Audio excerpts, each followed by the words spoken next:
The Howling Man, starring Fred Willard, with Stacy Keach as your narrator, was adapted for radio by Dennis Etchison and written for The Twilight Zone by Charles Beaumont. Heard in the cast were Christian Stolte, David Darlow, Doug James, and Anna Sverutza. To learn more about the Twilight Zone radio dramas and to obtain audio cassettes and CDs of these programs, visit our website at twilightzoneradio.com. The producers of The Twilight Zone wish to thank CBS Enterprises, Carol Serling, Dennis Etchison, Dick Brescia Associates, Claire Simon Casting, Terry Jennings, XM Satellite Radio, Sirius Satellite Radio, our sponsors, and our radio affiliates for helping make this series possible. This copyrighted radio series is produced and directed by Carl Amari and Roger Wolski for Falcon Picture Group. Doug James speaking.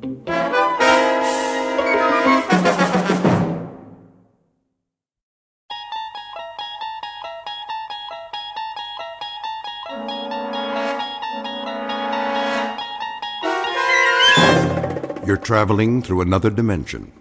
A dimension not only of sight and sound, but of mind. A journey into a wondrous land whose boundaries are those of imagination. Your next stop, the Twilight Zone.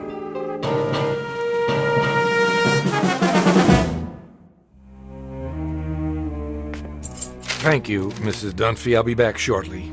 You're going out? I'm afraid so. But you've only just returned. Unfortunately, that is the nature of my work. Another business trip. The most important of all. But first, there are arrangements to be made. I've prepared your afternoon meal. I'm sure it will keep. Can you not make these arrangements by telephone? No. Some things can't be left to chance. In the meanwhile, follow my instructions precisely, to the letter, Mrs. Dunphy. Do I make myself clear? I believe so. You believe so? Then let me make it absolutely clear. Sit down for a moment. But if you're on your way... It's necessary that you understand. And the only way to be sure is to tell you how it began. Please. If you wish, sir. I must warn you, it's an incredible story. I, of all people, know that. So incredible that you won't believe me at first. But I'm going to tell you everything. Then you will believe. Because you must. You must believe. Do you know Central Europe? Europe? Only as a child, sir. It started there many years ago, after the First World War.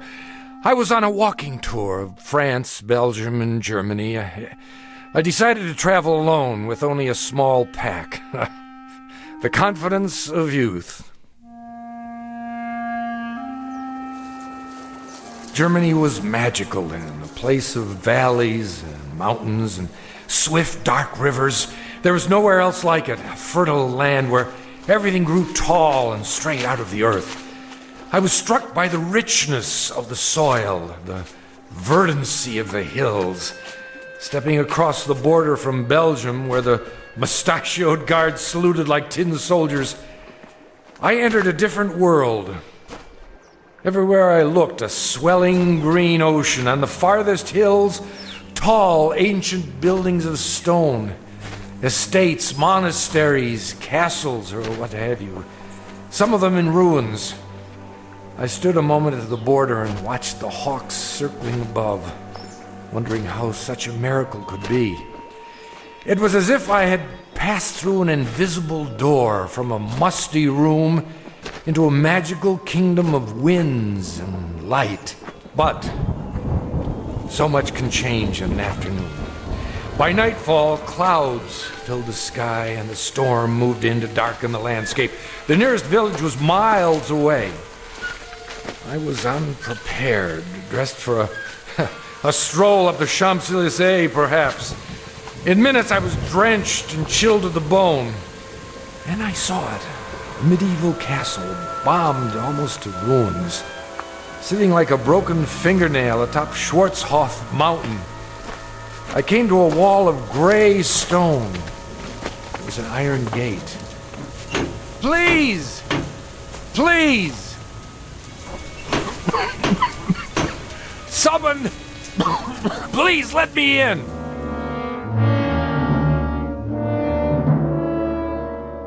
A story told years ago by a man who recalled it from his youth. Fortunately, or perhaps unfortunately, he was never able to put it out of his mind. It begins with a wayfaring traveler. His name is David Ellington, scholar, seeker of truth, and to his dismay, a finder of truth. A man approaching exhaustion, who will confront a problem that has haunted the world since the beginning of time. A man who knocks on a gate seeking sanctuary, and instead finds that he has just crossed an unmarked border into the far edges of the Twilight Zone.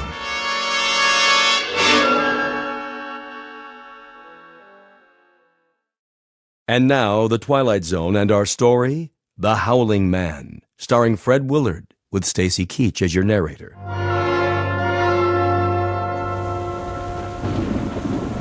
I found a rope by the gate and pulled it. Please! Someone! Yes? What is it? Let me in! I'm sorry. You don't understand. I'm traveling on foot. We don't allow visitors. I'm not a visitor! What is this place? It is called the Hermitage. And I'm a stranger caught in the storm. Your robe, the cross around your neck. You're a man of God. I'm lost. Don't you understand? Lost. Very well. Follow me. Thank you, brother. You're ill. I'll be all right. Once I dry out. This way. What are these rooms? A barred window in each door. They look like, well, cells. All are empty now. I see, but what were they? Wait here. What for? I'll speak to Brother Jerome. Who?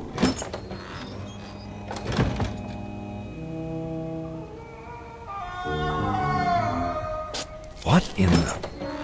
Brother Jerome will see you now. Oh, what was that? The wind. Are you sure? Come. The room had almost no furnishings. A straw pallet, a rude desk and chair, some books and religious oddments, very stark. The abbot himself was a fierce El Greco painting of a man, stooped and withered, but strong in every part of him. Like the monk who came to the gate, he wore a shepherd's cloak and carried a crooked staff. Why have you come here? My name is David Ellington. I got lost in the storm. Then I saw a lantern in the window. And what is it you want of us? Want? Only a little shelter, some food. We cannot help you here. You will have to leave. You call that a Christian attitude? Now, Mr. Ellington. Oh, for the love of... All right, if that's the way you want it. Sorry to have troubled you. Give me a minute. I'll be out of here in... Brother Christophorus. Yes? Carry him out of here. At once. Right away.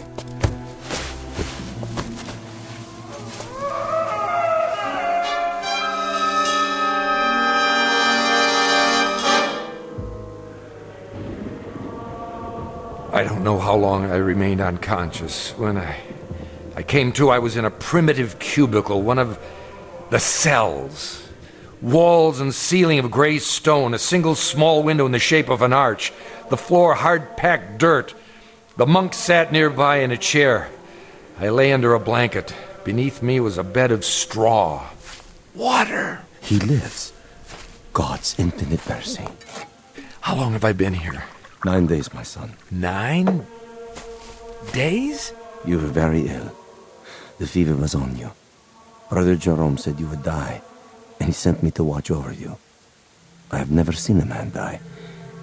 He holds that it is an important teaching, but now, I suppose, it was not your time. Sorry to disappoint you. No, my boy, don't try to rise. You must rest. What in the name of heaven is that? In the name of heaven, nothing. I mean the scream. Scream? That. What? Are you deaf? That cry, I heard it before. You said it was the wind. Ah, The wind cleanses the land after a storm. But it isn't the wind, is it? I don't understand your meaning. It's a man. Careful. You must regain your strength. There! Don't tell me you didn't hear it! Perhaps you would like some soup. It's cold, but nourishing. What I would like, brother, is to leave this place. I'm afraid that's impossible. What do you mean? Only that you're not well enough to travel. And of course, you won't be well enough to travel as long as you think you hear such sounds. Now, the soup. I don't want it. Open, please. There. That's better.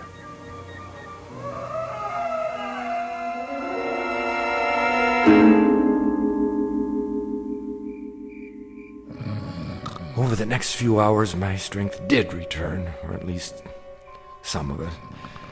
I waited until the monk had fallen asleep. Then at last I made my move. The door was held shut by a simple iron bolt. I had only to slide it a few inches without waking him. I was almost free, but I could not remember which way we had come. When I turned into another corridor, I realized I was lost. It was a maze of dark passages and doors. Here, a part of the ruined ceiling was broken away, and I saw that the moon had risen. In the naked light of the moon, I saw one door different somehow from the others. At first, I was not sure why. Then I realized that in place of a bolt, it was held shut by a piece of wood, a mere stick, crooked and curved, like the peculiar staffs carried by the monk and the abbot, only in miniature, no greater in length than my forearm. On this door, in this door alone, a small wooden staff replaced the iron bolt. How odd! I looked through the opening in the door. Inside, a filthy, shadowed hovel, no table or chair, no straw for a bed. It appeared to be empty. What? There was a man, huddled in the corner, holding his knees and rocking, head back like an animal. In the soiled moonlight, I saw his dirty beard, his rotted clothes. Who are you? Help me. Stay back. No, please. In the name of humanity, help me. But who? You're not one of them. No, my name is Ellington. I'm an American. Shh. What are you afraid of? Them. Listen. Do you hear them coming? No, but why? They will look for you. We only have a moment. You speak as if I'm a prisoner. Aren't you? I'm not sure. Come closer, and I'll explain. Explain what? Don't you know what they are? These men of God. They are mad, Mr. Ellington. All of them, raving mad. Why do you say so? I was in the village, in Schwarzhof, doing nothing out of the ordinary, walking the street with my woman. We were holding hands, that is all. Do you see anything wrong with that? Well, of course not. But what? We paused to rest by a tree in the shade. And then we kissed. Yes, I admit it. Is it wrong to kiss? Tell me. Why, no, I don't think so. You don't think so, I don't think so. But Jerome, that lecherous old fool. The gaunt man, the one in charge. So, you have seen him. As I kissed her, a shadow fell over us. We looked up and saw him standing there. I opened my mouth to speak, but before I could utter a word, he raised the wooden staff he carries, so heavy. You've seen it. Yes. And he hit me again and again. He smote me like an angry god, or a man who thinks he's God. I woke up here. No. I swear. They flogged me with knotted ropes. I asked for food. They would not give it to me. I begged for water. They gave me none. Then they threw me in this filthy room and locked the door. Well, why? For revenge. Jerome wanted my woman. Are you sure? Yes. That disgusting old man, that fanatic. He wanted her. And when she refused his advances, he took his fury out on me. Your story, I find it difficult to believe. Of course you do.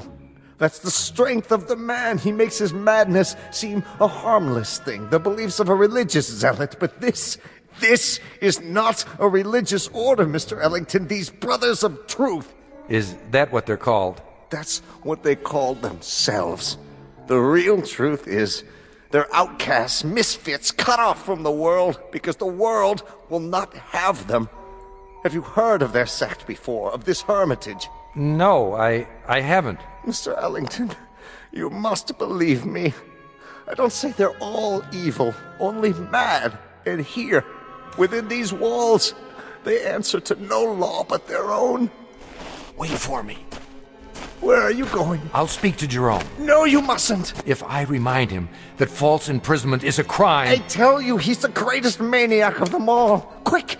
He's coming. Hide yourself. Mr. Ellington. No.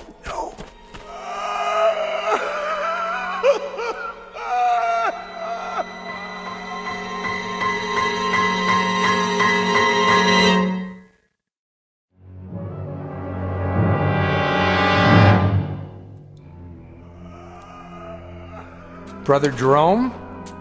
I did not know you were well enough to walk. I still feel weak. Brother Jerome... Come with me, please. Look here, This way. Where were you going? I was looking for you. It was unwise for you to wander on your own.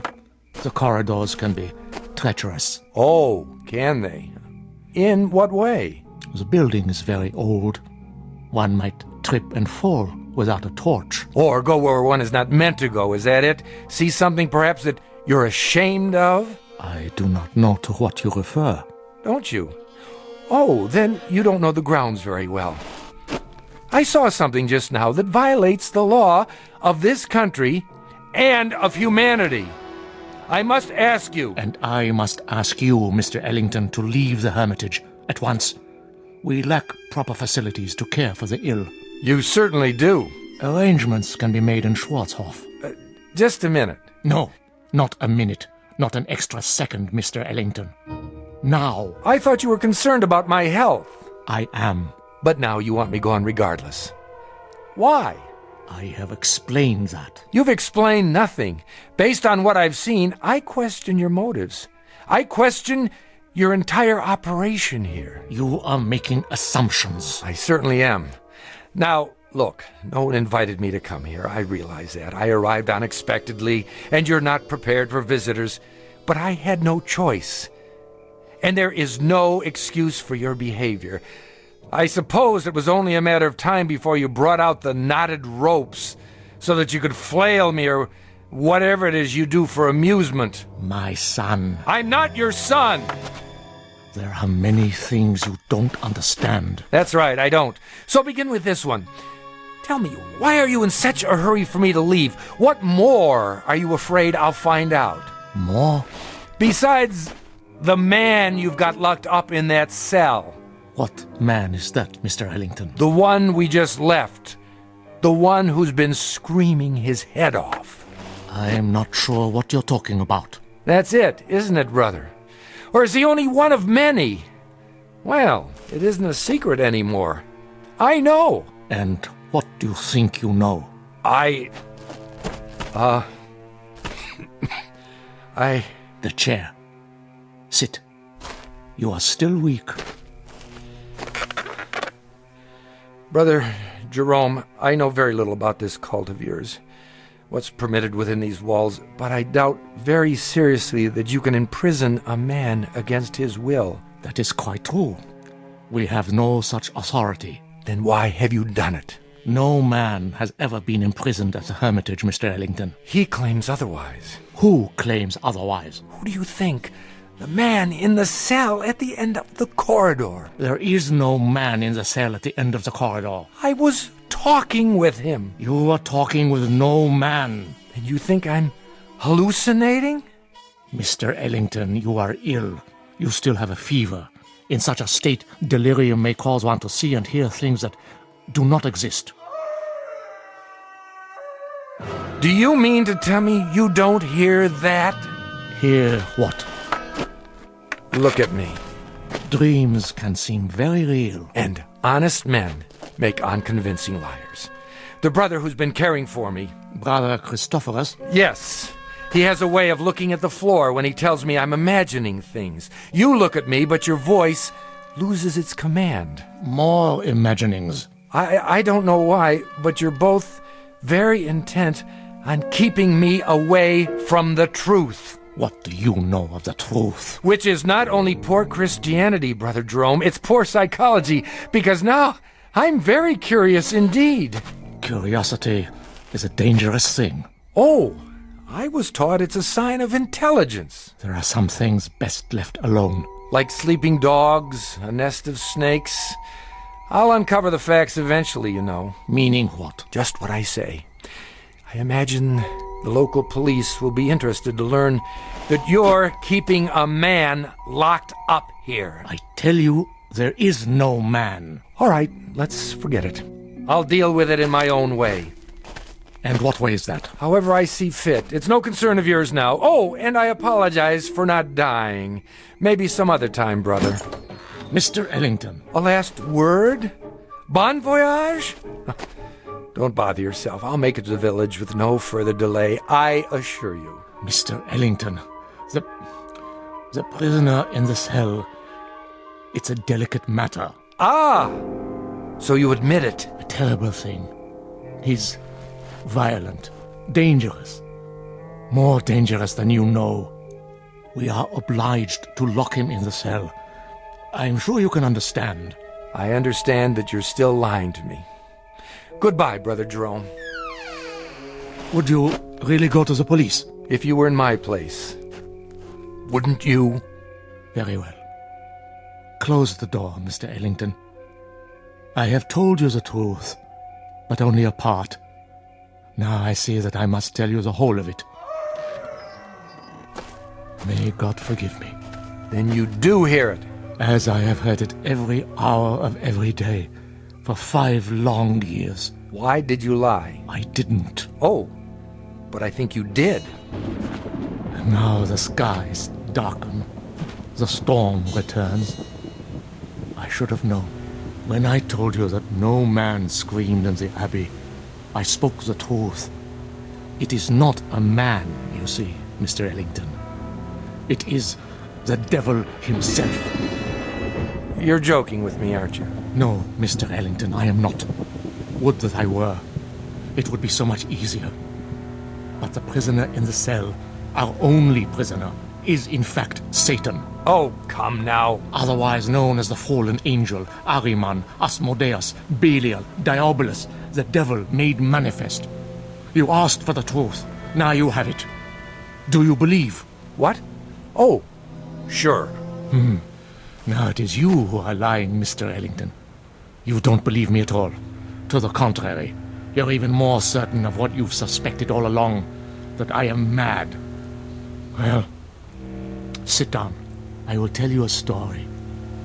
And then we'll see how certain you are of my madness or of anything else. Drink. What did you say? Some brandy.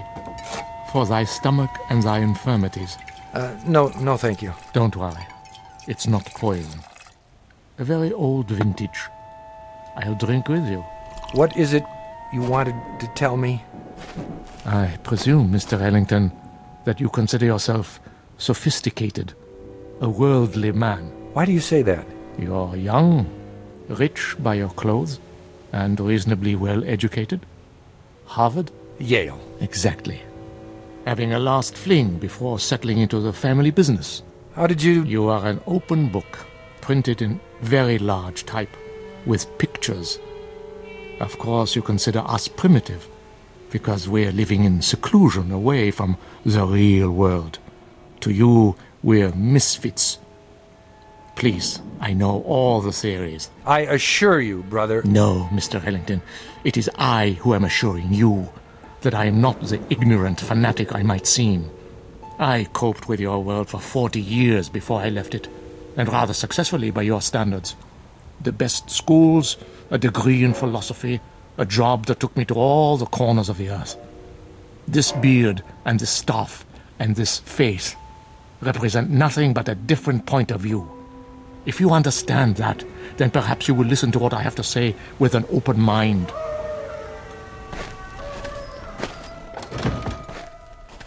Go on. 5 years ago, there were no screams at the Hermitage. This was simply the bombed-out ruins of a castle belonging to the family Wulfren. How did you come by it? Baron Wulfren turned it over to the Brothers of Truth as a gesture of charity. Our task was to tend the great vineyards and save what souls we could by constant prayer. But this isn't a formal religious order, is it, brother? We believe that we are recognized by God. Truth is our only dogma. We are committed to it as man's greatest weapon against the devil, who is the father of all lies. Please, continue. You were tending the vineyards. At that time, not very long after the Great War, the world was in chaos. Everywhere there was unhappiness, except in the village below. Really? For some reason, the people of Schwarzhof refused to yield to despair. They lost none of their faith. They continued, as they had for years, to be honest and God-fearing and happy. The village was a plum to Satan, one he could not resist. So he came here, drawn to it as a moth is to light, and embarked upon a program of corruption. But you stopped him. Yes. You see, Mr. Ellington, he made the same mistake you are making now. He underestimated me. He thought he would have no difficulty tempting an old fool. I had him in the cell before he knew what happened. But if he's the devil, how do you keep him from escaping? With the staff of truth. The one barrier he cannot pass. Mm-hmm. And when he first came, just how did you recognize him? I had seen him before, in every part of the world. Wherever there was sin, wherever there was strife and persecution, there he was also. Sometimes he appeared only as a spectator, a face in the crowd. But he was always there, in all times and places. So you understand now, I trust, why you must say nothing of the things you have seen and heard. Brother, not that I doubt you, but is it possible that you've made a mistake? No. Think, Mr. Ellington, of the peace in the world these 5 years. Think of this country now. Is there another like it? But you haven't put an end to suffering. There's still murders and robberies. Even now, while we talk, people are starving. The suffering man was meant to endure, my son. We cause much of our own grief and need no help from him. It is the unnatural catastrophes, the great wars, the overwhelming pestilences, the wholesale sinning that we have ended. The world is rebuilding. A great dawn will come. Enough. You've made your case. I believe you, brother. Do you? Truly? I admit I was doubtful at first, but you've convinced me. Absolutely. I promise to keep your secret. Good. Tomorrow, if you feel well enough, you may leave. For now, let the storm pass over. Brother Christophorus will look after you. If you would, go directly to your room. I will. Good night, brother, and thank you. I was glad our conversation was over. It was clear that he was quite mad. I thought of his wild beard, his eyes in the flickering candlelight, and I was relieved to be away from him. The devil, indeed. But the storm had returned, and I was not yet fully recovered. I would pass one more night in this place. What, I wondered, should I do before morning comes?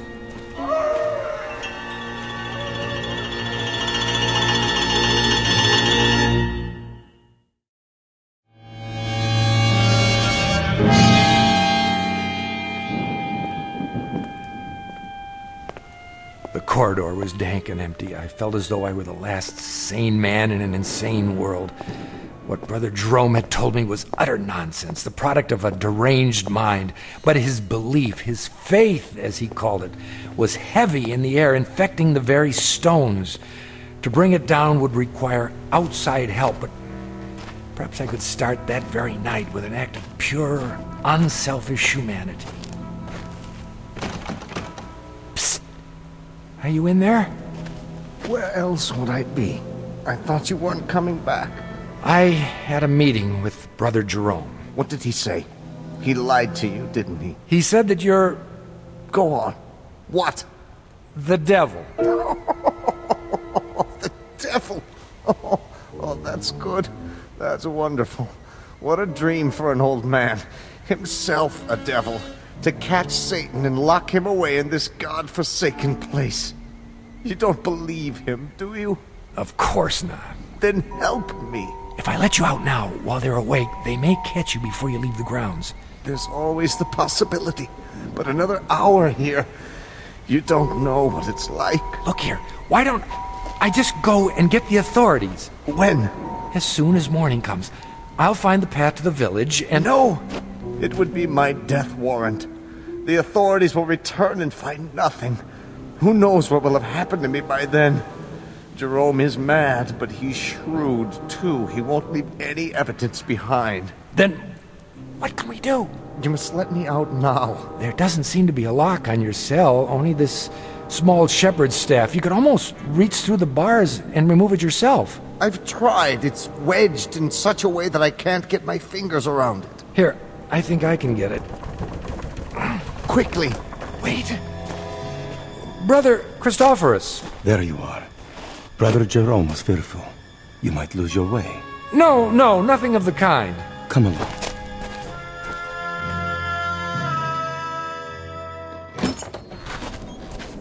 I'll light the candle. There is bread and water on the table, and more soup to give you strength. Thank you. Rest now, Mr. Ellington. Remember, you're still a very sick man. I'm feeling much better. Nonetheless, Brother Jerome has asked me to watch over you. Really, that isn't necessary. It is my duty. The chair is sturdy, and the candle is fresh. Wait a minute.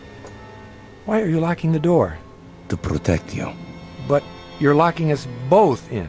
Never fear. I have the key. It is not long till morning. But... Sleep, Mr. Ellington. You are a weary traveler.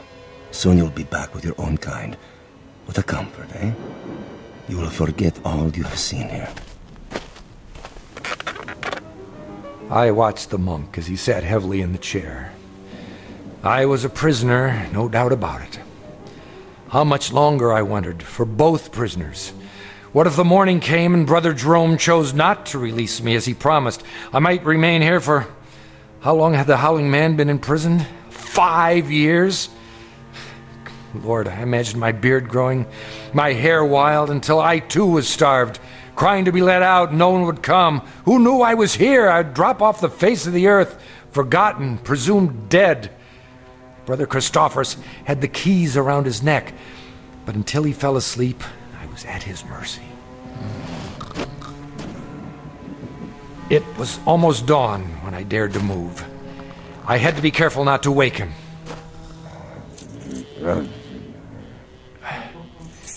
Yes, I finally had the key.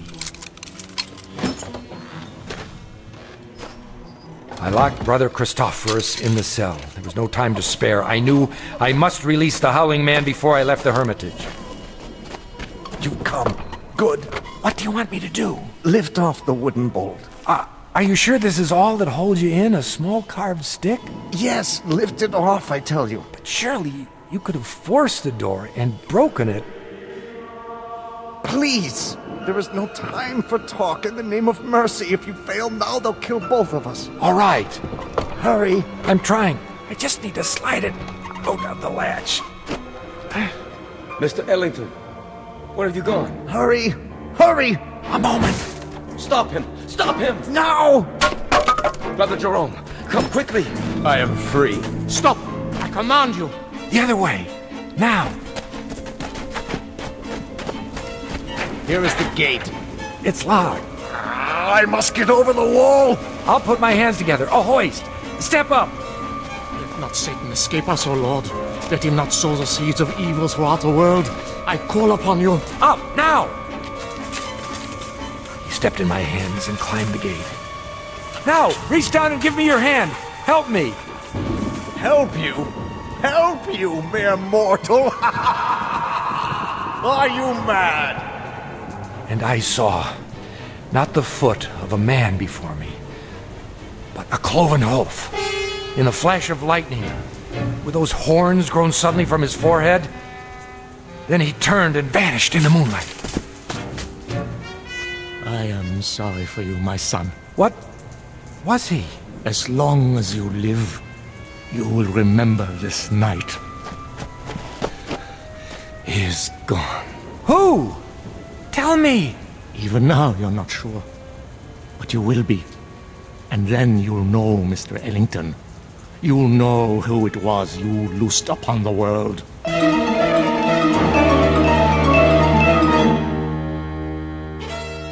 The monks were mad, I thought. Or the howling man was mad. Or I was, or the whole world. But Brother Jerome was correct. I could not forget.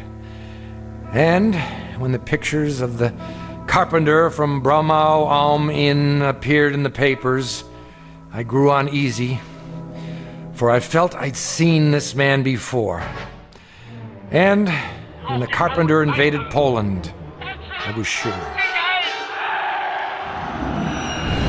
And when the world was plunged into war and cities had their entrails blown asunder, and that pleasant land I had visited became a place of hate and death, I decided to spend the rest of my life tracking down the one I had released.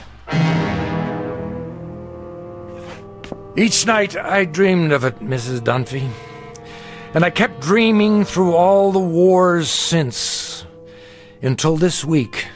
It took years, decades, but eventually I found him. And so the nightmare is finally over. Again. I see. And now, Mrs. Dunphy, I'm going to see about a chartered plane to have him transported back to Germany. Brother Christophorus is in charge now. I have already written him. He will be very relieved. And what you found, it is here? Have no fear. As long as the staff of truth is in place, he cannot leave the next room. The staff is very small, but very powerful.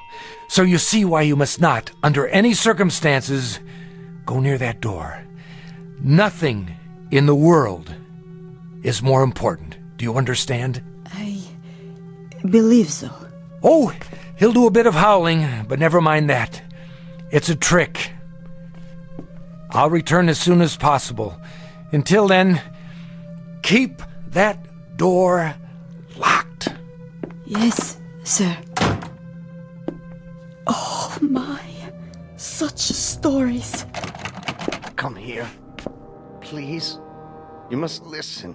He is insane. Let me out, I beg you. Let me out. Who's there? Behind that door. Are you all right? Sir, can you hear me? The little piece of wood, the staff. Remove it, please. I don't know if I should. Please. Take it off the door. I implore you, please. Please.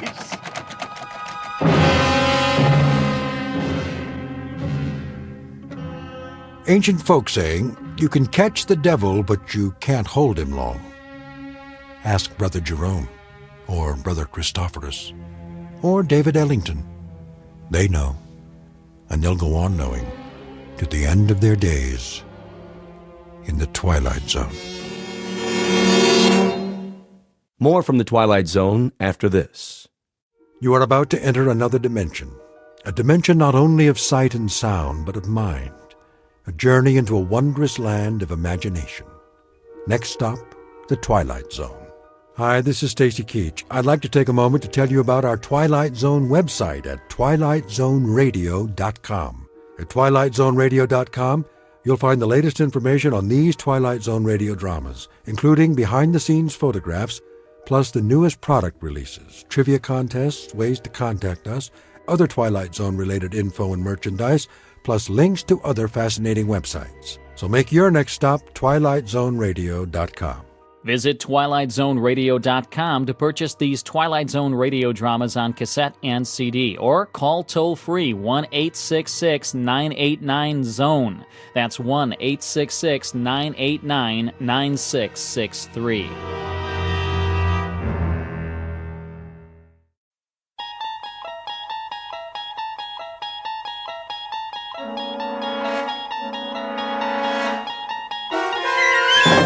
There is a fifth dimension beyond that which is known to man. It is a dimension as vast as space and as timeless as infinity. It is the middle ground between light and shadow, and it lies between the pit of man's fears and the summit of his knowledge. This is the dimension of imagination. It is an area which we call the Twilight Zone.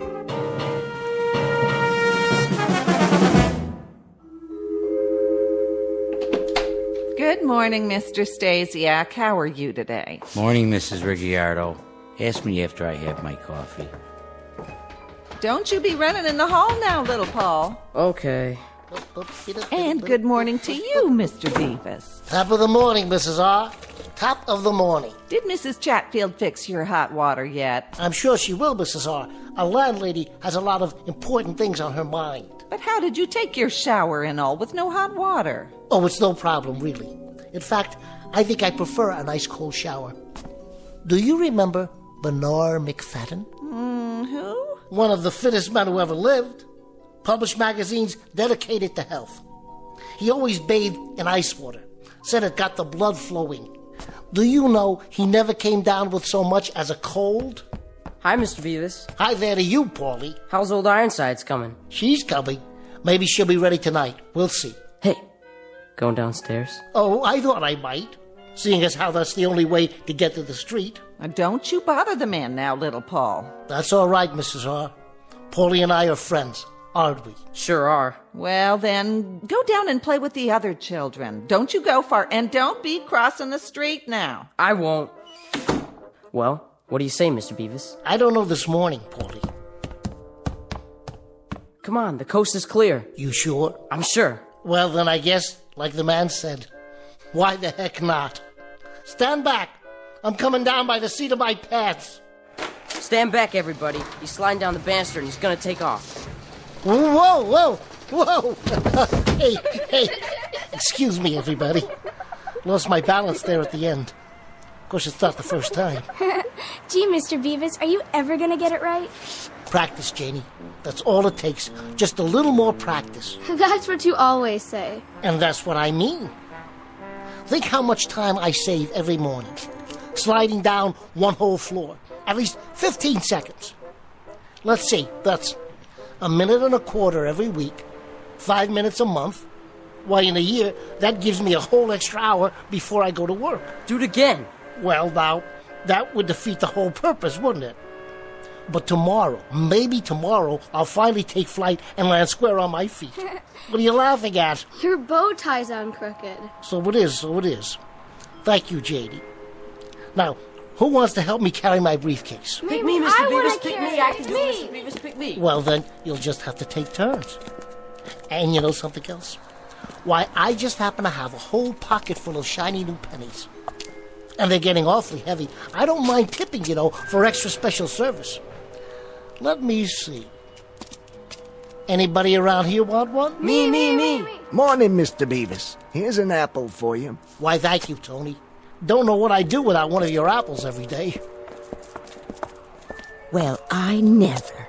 Who does he think he is, Rockefeller? Oh, that's just Mr. Beavis. Well, he acts like some kind of crazy person. Oh, he's not crazy. Maybe just a little, eccentric. The children all love him. Just the same, I wouldn't trust a man like that. Look at him. What kind of example does he set? I'd say the man never grew up, like that Pied Piper fella. Isn't that the truth? He's our own Mr. Beavis, is who he is. Guess you could say he's one of a kind.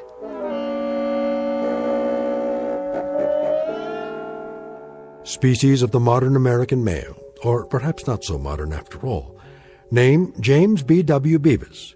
He has a penchant for animals, children, attractive women, aged women, in fact, people in general. He also likes zither music, all things old-fashioned, professional football, at least as a spectator sport, as well as polkas, Major League Baseball, and Charles Dickens. Should it not be obvious by now, James Beavis is a fixture in his own private, optimistic, hopeful little world. A world which has long since ceased being surprised by him. Mr. Beavis, on whom Dame Fortune will very shortly turn her back, but not before giving him a paste in the mouth. Mr. James B.W. Beavis, who lives just one block into the Twilight Zone. And now, The Twilight Zone and our story, Mr. Beavis, starring Bruno Kirby, with Stacy Keach as your narrator.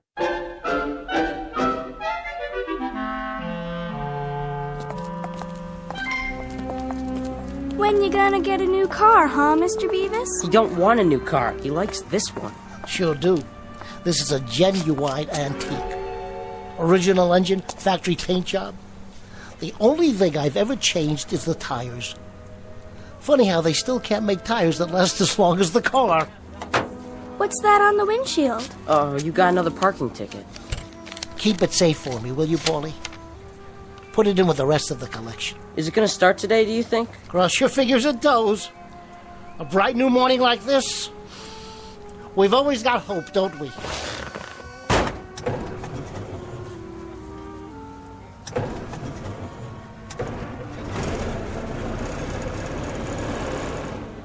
Okay, do you kids know what to do? Yeah, we sure do. That's right. Get behind it and push. All right, she's moving. Let her go. Everybody stand back. You can pop the clutch now, Mr. Beavis. Whoa, you got it going. Thanks, kids. See you after work.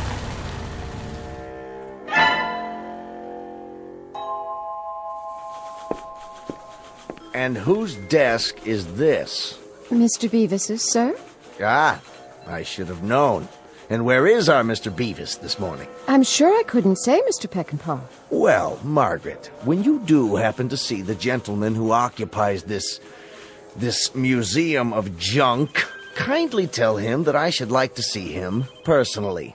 If and when he finally deigns to report for work, that is. Will you do that for me? Oh, yes, sir. I'll tell him. His desk sticks out like an infected thumb. Yes, sir. Amid this snowstorm of loose papers, I believe I make out a model ship, a gooseneck lamp, in the shape of an actual goose, mind you. Cute, isn't it? Cupid doll clock, nodding head dogs, toy kitten, yes, and unless I am mistaken, an actual stuffed ferret. I think it's a squirrel, sir. A veritable livestock exhibit.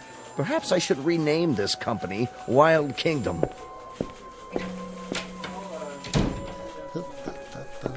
Morning, Mr. Beavis. How you doing? Is everything okay? Everything's dandy. Perfectly swell. Marvelous and fabulous, as always. And good morning to you, Midnight the cat. Spike the dog. And you, Mr. Rocket J. Squirrel. Been a good boy while I was gone? Mr. Beavis. You're looking nice too, Margaret. Pert and chipper as usual. Thanks. Mr. Peckinpah wants to see you. He does? Afraid so. I'm just delivering the message. Message received, loud and clear. Just as soon as I water my potted plant. I think he wants to see you now. Right away. Must be something special. All right, then. Into the breach. Good luck. Oh, Margaret. Yes? One thing while I'm gone. What's that? Pet Midnight for me, would you please? She needs human contact. Yes? It's James Beavis, sir. In the flesh, so to speak. You may enter. What's up, do you think? Peckinpah looked pretty mad. Is he gonna get fired? You can't fire Beavis. Well, if he does, I quit. Your desk, Beavis, is an abomination. It is? And furthermore, you keep a ledger like an ape. I'll take that as a compliment, sir. Apes are very intelligent. Did you know that of all the land mammals, the ape... Your desk is an affront to civilization. Your filing system is non-existent. In short, your eccentricities are beyond human understanding. I'm eccentric? You're saying I'm eccentric? With all due respect, sir. Bringing phonograph records of zither music to play at lunchtime. I just love the Third Man theme, sir. Don't you? I've always loved it. The first time I saw that movie, it's been years now, but I'll never forget. I said to myself, Beavis, you have to get that record. Hiring carolers to come in and serenade the office during our busiest hour. Only at Christmas time. If you'll let me finish.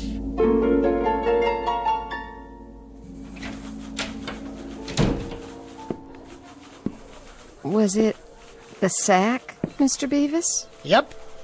The old sackaroonie. Oh, I'm so sorry. This is the 6th job I've lost this year, Margaret.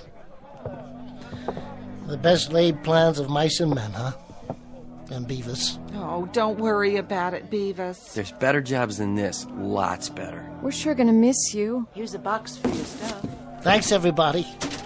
My chessboard. My collection of old Mirashan pipes. My books. My pictures. And old Ironsides. Is that what it's called? Sure is. The USS Constitution. I was building this ship for one of the kids. Looks like she won't get launched today, after all. Old Ironsides will get launched. You'll see. You'll get another job, Mr. Beavis. You always have. The only job I've ever held for more than 6 months was when I was in the Navy. Is that you in the picture there? Yep.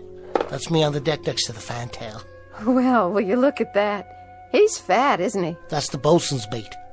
This is the fantail over here. Oh, well. And she goes with all the rest. You take it easy now. Things will work out. You'll see. We'll be thinking about you. Smooth sailing, Mr. Beavis. Thanks, everybody. I'll drop you a postcard from my next port of call.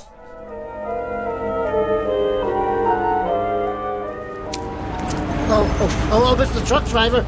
Mr. Truck Driver, you don't have to double park. No, what am I supposed to do? Park it on the sidewalk? Park behind me. I'm leaving anyway. Which one? Oh, let me guess. The old rattle trap, right? Anybody get hurt in that wreck? You can have both spaces as soon as I put my stuff in the back. Can you hurry it up? Let me get the door open here. First, set the box down. Then get the keys out. Hey, Mac. I ain't got all day. Just one more minute. If you ain't moving in 5 seconds, I'm pulling in behind you. Be careful, would you please? This is an original Essex. Stock parts. Okay. Watch the bumper. It's rolling. I only tapped it a little. I must have forgot to set the handbrake. That's your problem, pal. Hey, somebody stop that car.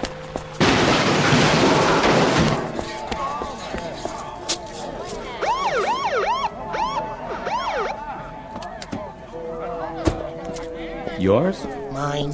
Does it do this often? Never has before. Now it looks like it never will again. Too bad. It's been kind of like an old friend to me. Stand back, everybody. Show's over. I'll phone for a tow truck. You do that. You wouldn't be interested in purchasing an original Essex, would you? For parts, I mean, they're kind of scarce. No thanks, pal. Me? I've kind of got my heart set on a 1924 Maxwell. Or maybe a 25. Thought I'd wait till the new models come out so I can make me a better deal. Sure. I understand, officer. Ever have one of those days? All the time, son. All the time. The difference between me and you is I get paid for it.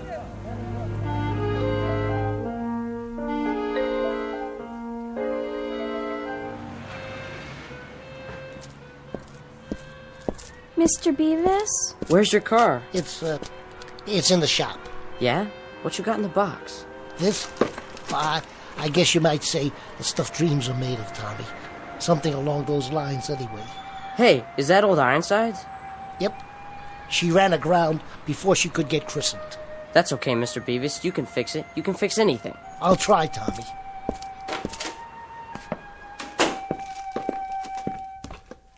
Afternoon, Mrs. Chatfield. You'll find all your things in the hall, Mr. Beavis. My things? Your Victrola, your stuffed animals, all of it. Your clothes, too. Okay, I give up. What are they doing in the hall? You're being evicted, Mr. Beavis. I'm not sure I catch your meaning. Evicted. 6 weeks in arrears on your rent. That's it as far as I'm concerned. Mr. Beavis, you're still gonna finish Old Ironsides, aren't you? Well, there may be a slight delay. I'm gonna have to change shipyards. But we'll get her launched. Yes, we will. That's a promise. We'll get launched somehow. Yeah, but how? I don't suppose you've ever had one of those days, have you, Tommy? Not yet, but I think you're having one. You know what else I think, Mr. Beavis? What's that? I think you better say your prayers and be real good. 'Cause right about now, you need a miracle.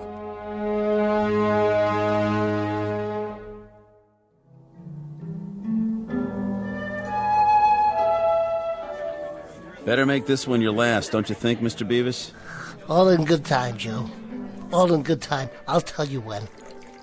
I think you forgot to tell me that a couple of drinks ago. You're not going to be driving anywhere, are you now? Alas, I think not. Today I am, as they say, hoofing it. Once I am sufficiently fortified. There's that word again. Which word? You said you wanted something that'd fortify a man in his darkest hour, so I guess you must be feeling pretty fortified by now. Them are it, huh? Your fortifications? Those are. Are what? Those are it. You can't use them in a nominative case. No kidding. Live and learn. Yeah. Live and learn. Who's that?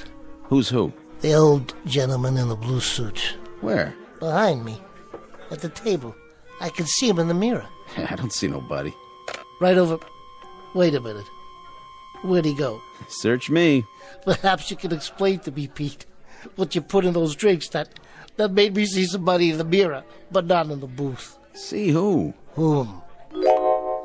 Quite right, Mr. Beavis. Whom? Objective case. Wait a minute. Now, where are you hiding? Nowhere, Mr. Beavis. I'm right here. Hey, how'd you do that? An exceedingly simple trick. You've heard the saying, now you see it, now you don't. Care for a cigar? They're Cuban, you know. Nothing but the best where I come from. You might say we get them duty-free. No, thanks. How do you know my name? Oh, I could say I overheard it from the bartender or some such. But if the truth be told, we do have our ways. And who exactly might you be? Ah, yes, a name. For purposes of identification, you may call me J. Hardy Hempstead. Hey, Pete. Yeah? This is Mr. Hempstead. It is, huh? See what he wants, will you please? Sure, Mr. Beavis. And a happy fortified Thanksgiving to you, too. Cheers, Mr. Hempstead. Cheers. Hold on. Wait till Pete brings you a drink. But I've already got one. Where? Why, right here. Oh. To better days. I'll drink to that. And what do you do, Mr. Hempstead? I'm your guardian angel. Wouldn't that be something? But I am. Well, I guess we're all our brother's keeper, in a manner of speaking. Not in a manner of speaking. In actual fact. Mr. Beavis, here's the way the cookie crumbles. Several hundred years ago, one of your ancestors performed an act of great courage. Part of his reward was to have a guardian angel assigned to one of his descendants in each generation. Current subject, Mr. James B. W. Beavis. That's you, I take it? Guilty as charged. Good. I have your family history right here. Oh, no. You're not selling one of those books about how to look up your family tree, are you? They always say I had a relative who came over on the Mayflower. Hear me out, if you would. Now, in the past few generations, Mr. Beavis, I've handled some extremely solid citizens amongst your progenitors. Handled? Taken care of. Good care, I might add. For example, there was Magellan Beavis, an intrepid explorer of the 16th century. This is a woodcut of the gentleman in question. Nice costume. Then Parnell Beavis, member of the British Parliament, who fought for Home Rule against insurmountable odds. And more recently, Gunner Lou Beavis, the first Marine to hit the beach at Nicaragua. That's Uncle Louis. Indeed. And your picture will fit right here on the next page. As of now, you too are being watched over by yours truly, J. Hardy Hempstead. your obedient servant. Watched over how? Aided by minor miracles from time to time as the need arises, given a small heavenly assist when the circumstances call for it. Well, you picked a good day for it. I know. Today you had a rather uncomfortable time of it. What started it all was being fired from your 11th job in 18 months. Mr. Peckinpah didn't care for zither music. I don't much blame him. But that's neither here nor there.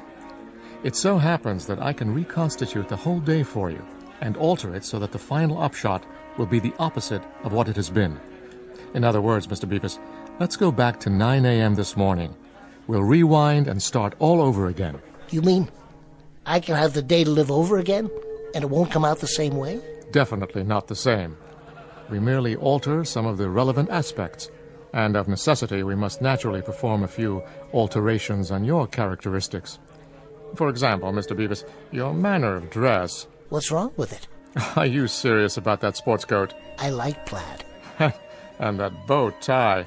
Let's try something a little different. Brooks Brothers might make a better impression. How did you do that? Much better, don't you think? Nice business suit, conservative tie. I look like an undertaker. That may well be, but if you want the day to turn out differently, you have to be different. Shall we go, Mr. Beavis? There isn't much time.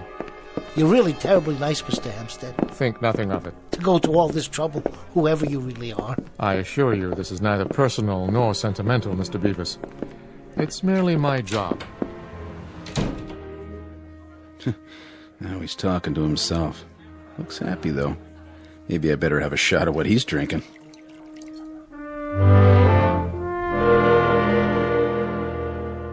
Good morning, Mr. Stasiak. How are you today? Morning, Mrs. Ricciardo. Ask me after I have my coffee. Don't be running in the hall now, little Paul. Okay. All right, here we are.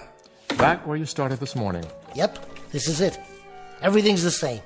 First, I locked my apartment. Good morning, Mrs. R. Top of the morning. Hello. What's the matter with her? Why isn't she talking to me? Remember to keep your voice down. She can't see me. She can't? No one but you. Hi there, Paulie. Hi. Aren't you gonna ask me about old Ironsides? Don't worry, she's coming along. What's old Ironsides? Don't you bother the man now, little Paul. That's all right, Mrs. R. We're friends. Aren't we, Paulie? Aren't we? Go down and play with the other children. Don't you go far, and don't be crossing the street now. I won't. Well, what do you say, Paulie? Looks like the coast is clear. The banister's nice and shiny. Don't even think about it. Hey, what's going on? That nonsense was for the old Beavis. You're the new Beavis, remember?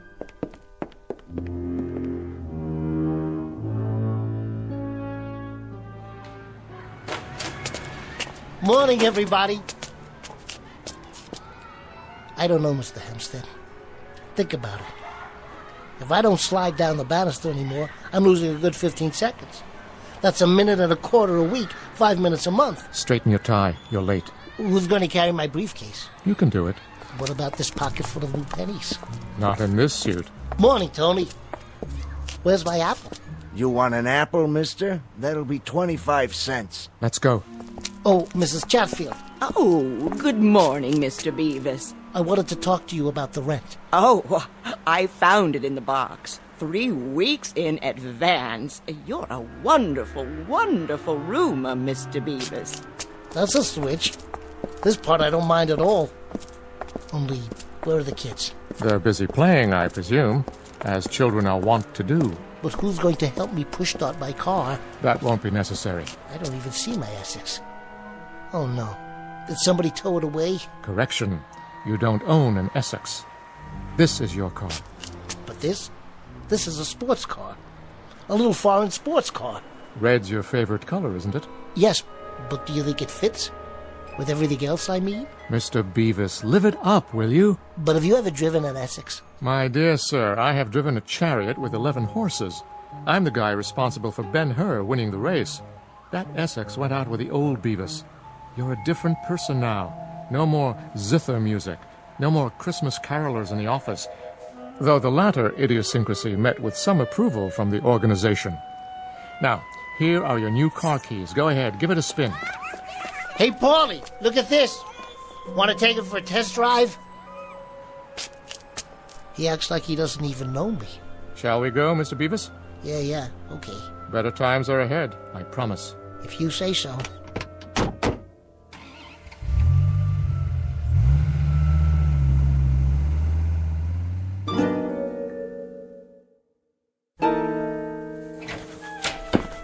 Well, here we are, Mr. Beavis.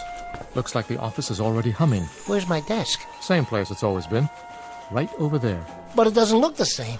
Somebody's already cleaned it out. No such thing. Your workday hasn't started yet. Look at the clock. You're not even late.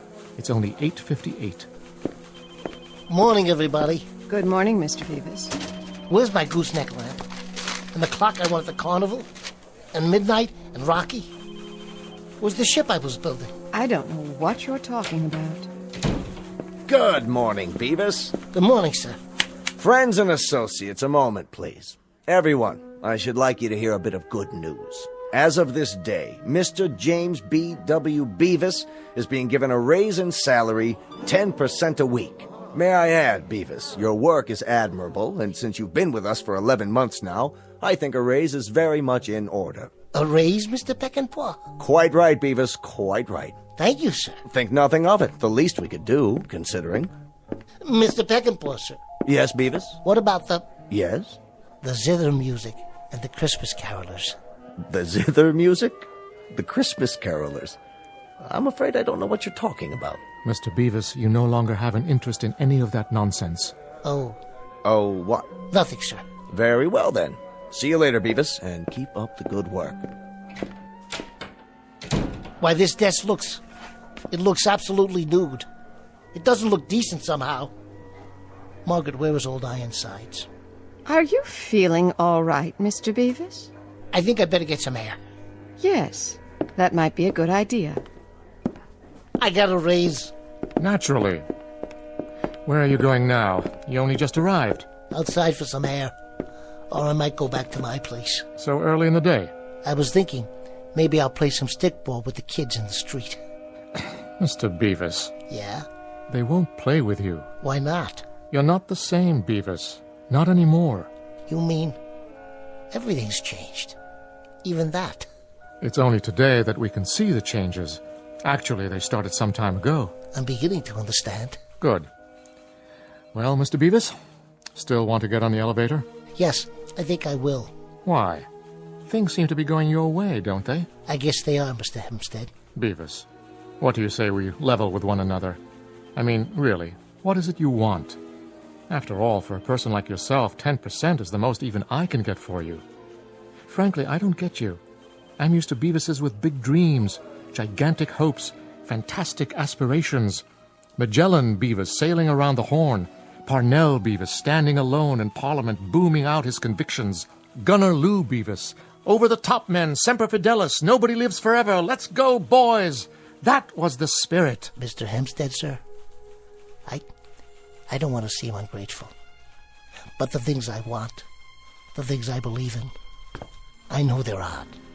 But they're worth considerably more than 10% a week. I take it then that you prefer your bow ties and plaid coat and old Ironsides. I'm afraid that's the case. And you realize things will be as they were. There'll be no job, no car, no place to live for a while. It's been that way before. I see. Complicated, is it? Hardly. Take a look out the window. Hey, there's my old Essex down at the curb. You'd best feast your eyes. It won't be around for very long. The truck will hit it as previously ordained. You'd better go back in for a minute and get it over with. Here comes old Peckinpah now. This time he won't be talking about a raise. You know something? It doesn't make a bit of difference. Not one bit.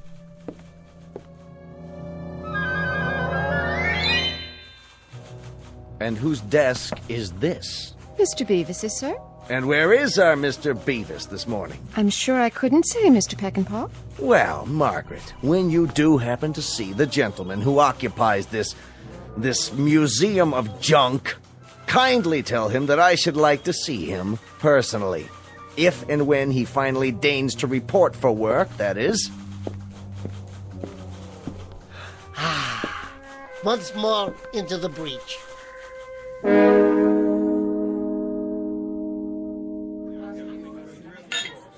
How do you feel, bud? Fortified? I do indeed. Today I lost my job, my car, and I've been evicted, or I'm about to be all over again. But you know, I love zither music and model ships.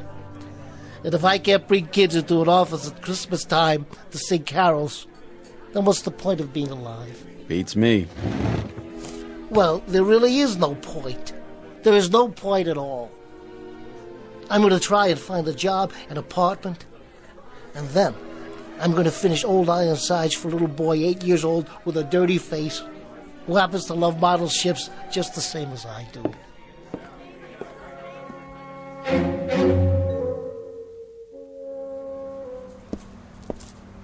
Wait a minute. That's my car. Mr. Hempstead, wherever you are, you're still watching over me. You must be. This your car, buddy? Yes, it most certainly is, officer. And you don't know. You can't imagine how glad I am to find it here. You see, a truck tapped the bumper and it rolled down the street because I didn't have the handbrake on. That was the first time, of course. But now, thanks I'm sure to Mr. Hempstead. Well, I don't know any Hempstead. And I don't care if it's the first time or the 100th time. What are you doing? Writing you a ticket. In this city, we kind of take a dim view of parking next to a hydrant. You mean a fire hydrant? Big and red, right there by your front fender. What hydrant is that, officer? Hey! Where'd it go? I think I have a pretty good idea.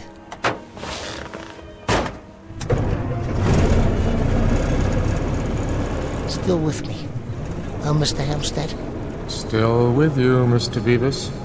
Still with you.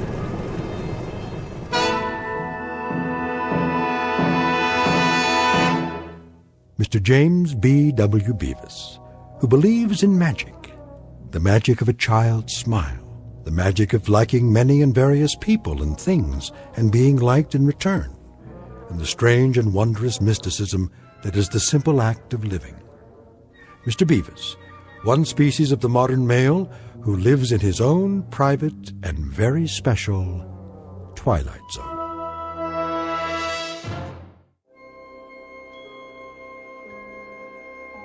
Hi, this is Carl Amari, producer of the Twilight Zone radio dramas. I'd like to take a moment to tell you about our official website at twilightzoneradio.com, where you'll get the latest news and information on these Twilight Zone radio dramas. Plus, at twilightzoneradio.com, you can digitally download 3 free episodes or any of our episodes for only $1.95 each. In this age of ever-changing technology, we've decided to make these episodes instantly available to you by making the Twilight Zone radio dramas a digital download-only series. This means that this series will no longer be offered on CD. The CD collections at our website are now being offered while supplies last at buy one, get one free. So be sure to get your favorites before they're sold out. Be sure to visit us often, and I'll see you in the zone.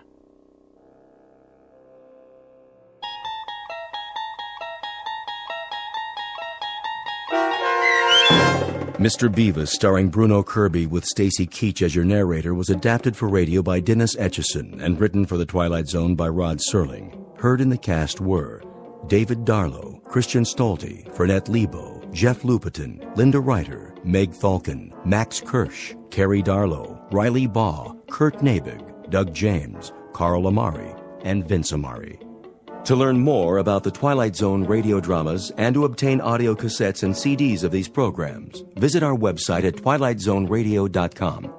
The producers of The Twilight Zone wish to thank CBS Enterprises, Carol Serling, Dennis Etchison, Dick Brescia Associates, Claire Simon Casting, Terry Jennings, XM Satellite Radio, Sirius Satellite Radio, our sponsors, and our radio affiliates for helping make this series possible. This copyrighted radio series is produced and directed by Carl Amari and Jason Mallow for Falcon Picture Group. Doug James speaking.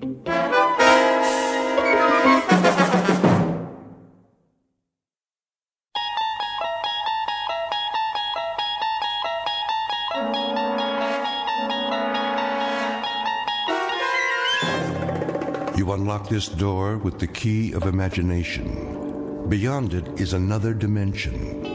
A dimension of sound, a dimension of sight, a dimension of mind.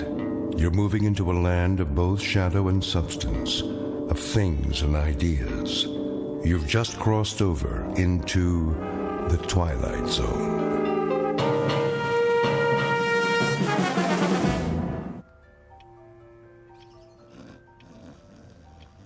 Oh, shh, I'm trying to sleep.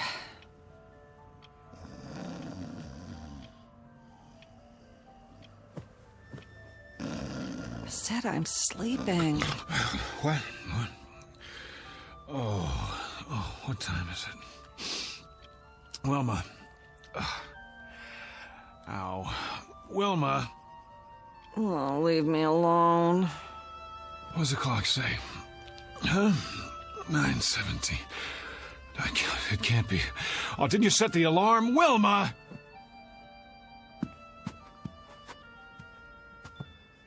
I've got to be at the bank. Do you know how late I am? Oh, great. Just great.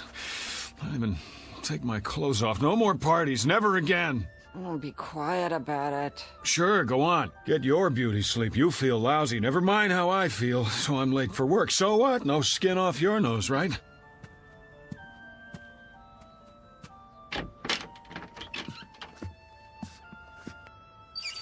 Oh, yeah, I shouldn't have looked in the mirror. You know, I didn't want to go to that stupid party in the first place. It wasn't my idea. I wanted to stay home and read, but no, can't do that. Can't hurt old Petey's feelings, can we? Wouldn't be nice. So I go to work an hour late today. You sack out till noon. That's fair, yeah, makes sense to me. Oh, my aching feet. Could have at least taken my shoes off, but that would have been too much to ask before you passed out.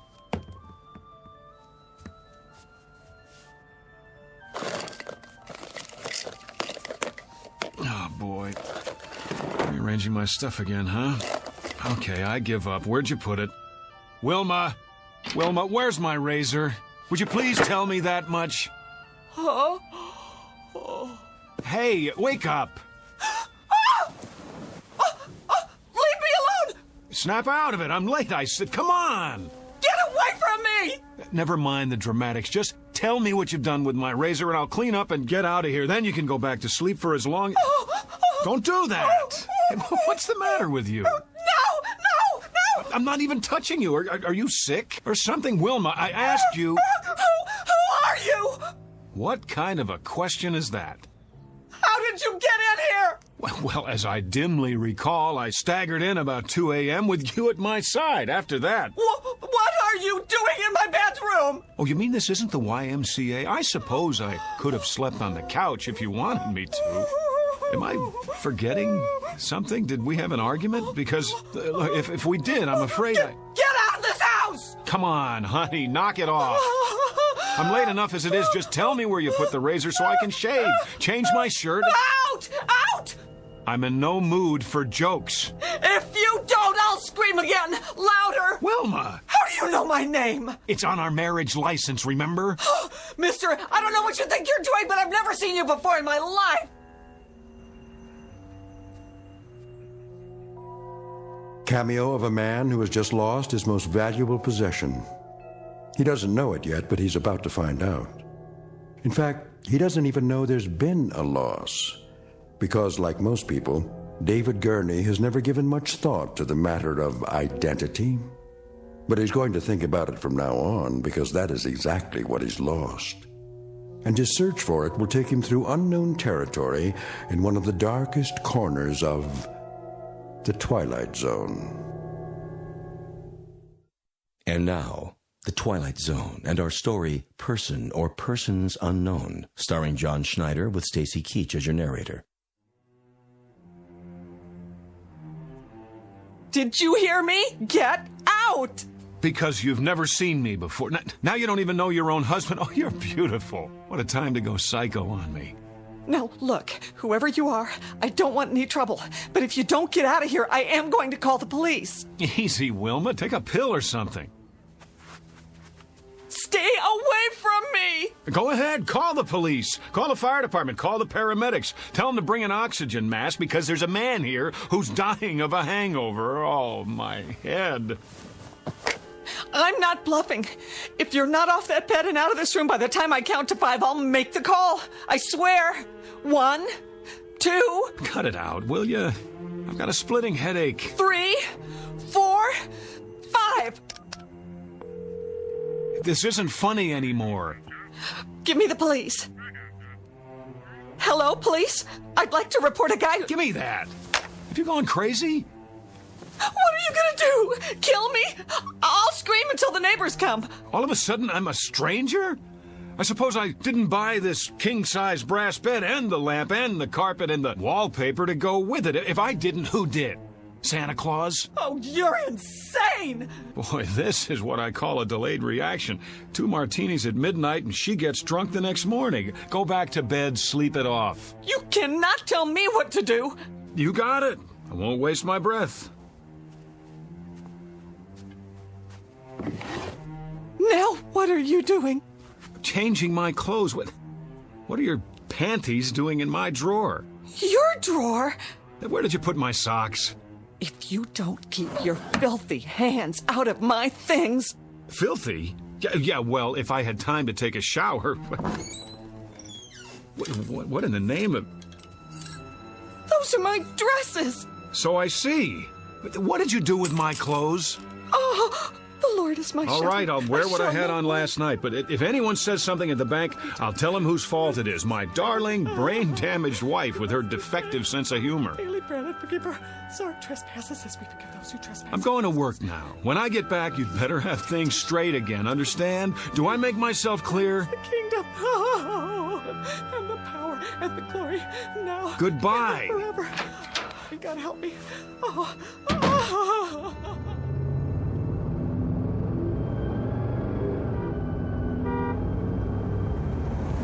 Oh, great. No gas, which means I get to work even later. Mr. Miller's gonna love that.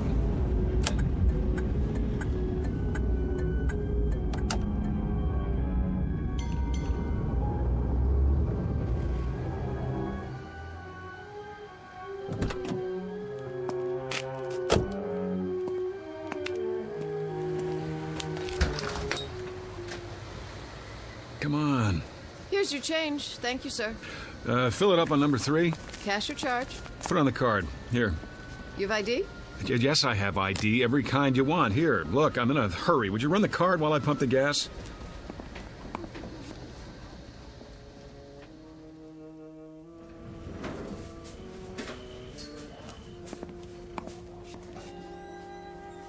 Morning, Jim. Morning, sir. Welcome to Federalist Savings and Loan.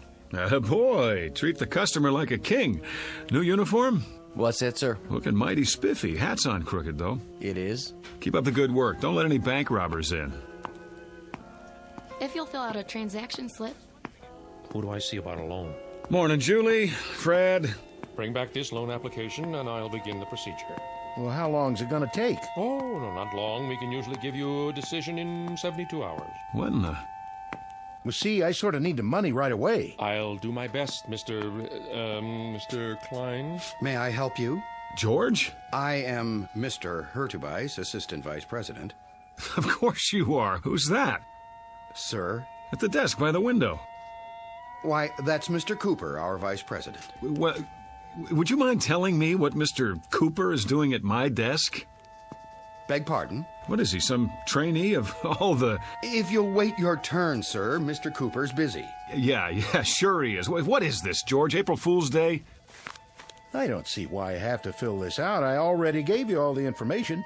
I'm sorry, Mr. Klein, but without verifying your collateral, I'm afraid there's nothing we can do. You know how long I've had an account here?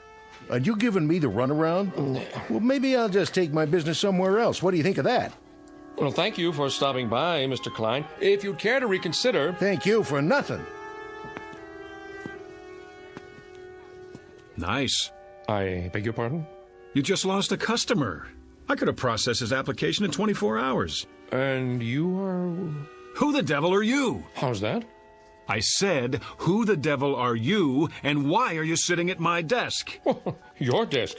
Yes, my desk. I've had about enough of this today. Get out of that chair. I'll do nothing of the kind. Friend, you'll get out of that chair, or I'll throw you out. Yes, I need security over here. Move. No need to get upset, friend. Oh, you don't think so? After the morning I've been through? Here, take this junk with you. Your pictures, your phony nameplate. I said take it! Trouble, Mr. Cooper? Would you show this man to the door? Knock it off, pal. You're the one who's leaving. Better come with me. Back off, Jim! This joke's gone far enough. He says it's his desk. Come on, sir. Let's settle this outside. There's nothing to be settled. I want my nameplate back and my pictures. What the hell did he do with them? Now, sir. Outside, I have to insist. Go ahead, insist. I'm not budging. Yes, you are. You're putting your hands on me? This is too much, Jim. I like you. You're a good security guard. But if you don't let go of my arm, you're out of a job. Outside. I said, let go of my arm. There! Now you are fired. Put your hands up. Put your gun away and get back to work. What's the matter with you people? Has everyone gone crazy? Up over your head. I advise you to do as he says. Mr. Cooper, call the police. I already have. Well done. What? Now walk 3 paces in front of me. All the way to the door.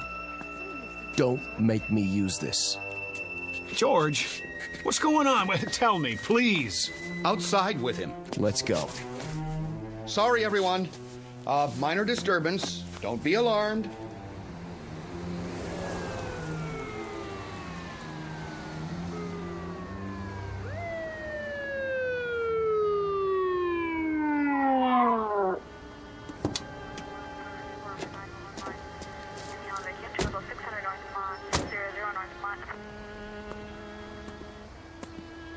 This the man? That's him. Hands behind your back. Oh, for God's sake. Hold still, fella. Ah, get in the car, nice and easy. Wilma, is that you? That the same guy? Yes. What's your name? Why don't you ask her? We did. She doesn't know. Doesn't know? After 11 years of marriage, she doesn't know. He's a complete stranger to me, officer. I can't tell you how frightened I was. Let's go. Wait, Mrs. Gurney, let me introduce myself. I'm David Gurney, your husband. Well, what's everybody staring at me for? That's who I am. Tell him, Jim. I've worked with this man for 4 years. Tell him. Never saw him before. He just walked in and started a ruckus. Slide in the back seat. Come on. Wait, you don't believe I'm David Gurney? I can prove it. Look in my wallet. Go ahead. Take it out of my back pocket. Then we'll see. No wallet? Sure there is. Check the other pocket. Nope. Nothing. But I had it. Oh, hold on. The gas station. I must have left it on the counter. Everything. Driver's license, credit cards. Watch your head.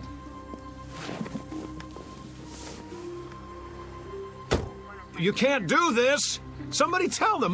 My name is David Gurney. David Gurney.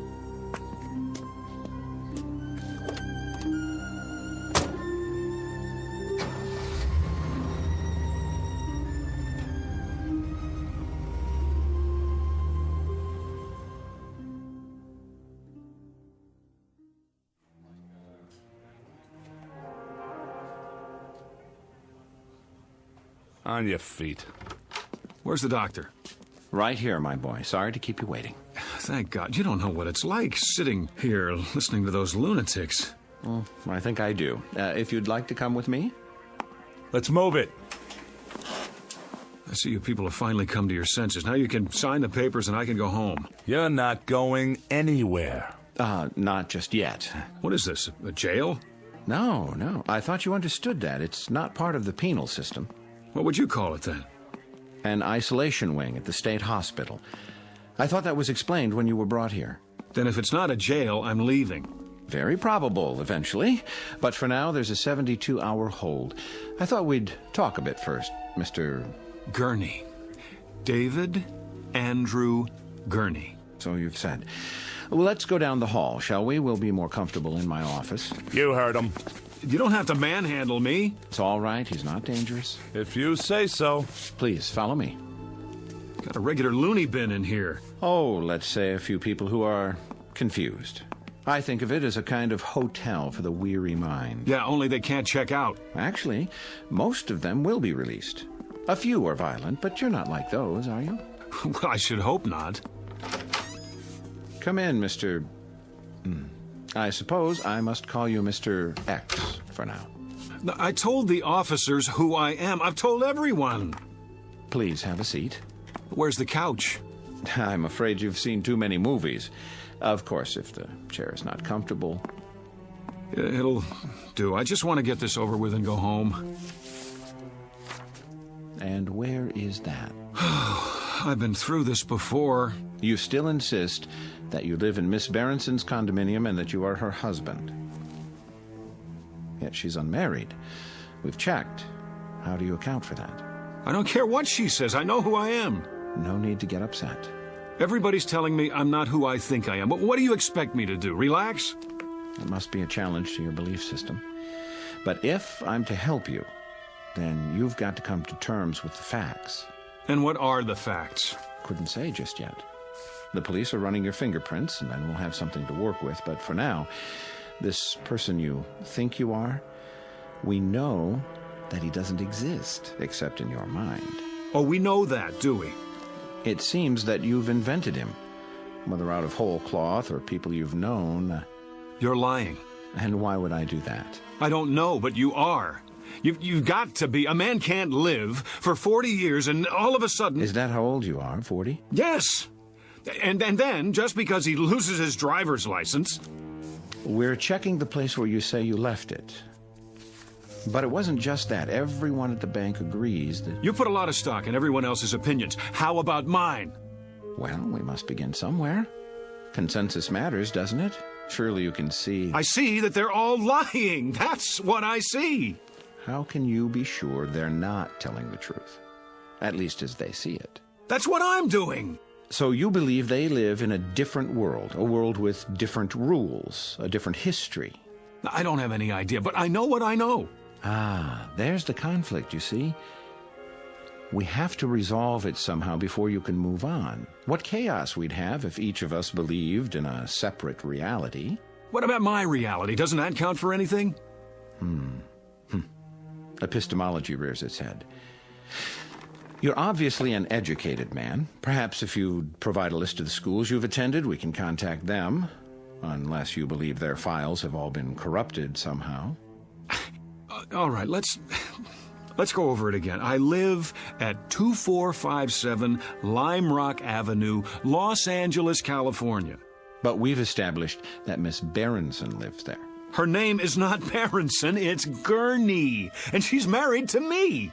In fact, she is not married to anyone. Oh, that's a fact, is it? Her name is on the lease. She has ID, car registration. Let me see it. Well, that can be arranged. But for the time being, I'm afraid the burden of proof is on you. Oh, that's reasonable. How can I prove anything while I'm in here? Could you prove who you are? Could anyone? But I'm surrounded by a staff who know me. The people in those rooms down the hall, their voices in the wilderness. Eventually, they're going to have to come around, acknowledge the commonly agreed upon reality, or they'll be sent somewhere for long-term treatment. You don't want that, do you? What choice do I have? There's always a choice. It's up to you. There's a man here who says his name is Winston Churchill. I've shown him pictures of the real Churchill, but he's sticking to his story. So he won't be going home anytime soon. The same with his neighbor, Florence Nightingale, and her buddy, Jack the Ripper. He thought he was Jesus of Nazareth yesterday. Maybe he'll come around. I hope so, because the sanitariums are full of Jesus Christs. It's a real strain on the budget. So please, don't make it hard on yourself. The choice is yours. Pretty cut and dried. Either I prove who I am, or I give up my identity in order to get out of here. You don't have an identity at the moment. That's the issue in a nutshell. Let me use the phone. All right. It's about time. I'll turn on the speakerphone so we can both hear. Agreed? Agreed.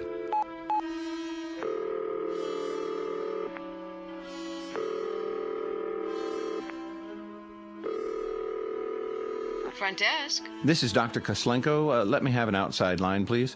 Yes, doctor. What number? 838-2171. My friend Pete. I've known him forever.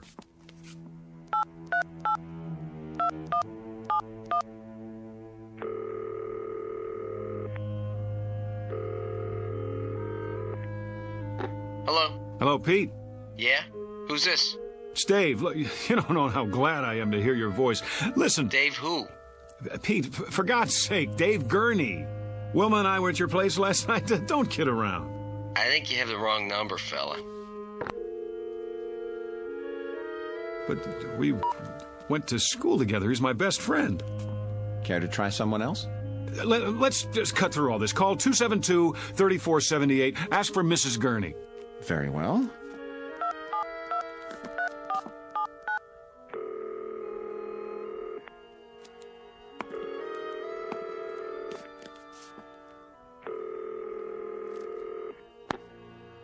Yes? Who is it? I'd like to speak to Mrs. Gurney, please. This is Mrs. Gurney. Really? Hello, Mom. Hello? Oh, I'm so glad I got you. Hello? Who is this? Who's on the line? It's David. Mom, don't you recognize my voice? It's David, your son. You see here, whoever you are, I don't have a son. And I don't like practical jokes. Mom, stop it. Don't do this to me. Don't, please. That's enough. Ma'am, please excuse the call. It was a mistake. Well, you see that it doesn't happen again, or I'll report you. I don't understand. You're sure your name is David Andrew Gurney? Yes. And you have a telephone? Of course I do. Unlisted? No. Then it's likely you'd be in the telephone directory, isn't it? In fact, there's no doubt. What do you... Yes. Where's the phone book? Right here. You'll notice it's the current edition for your area. Go ahead, open it.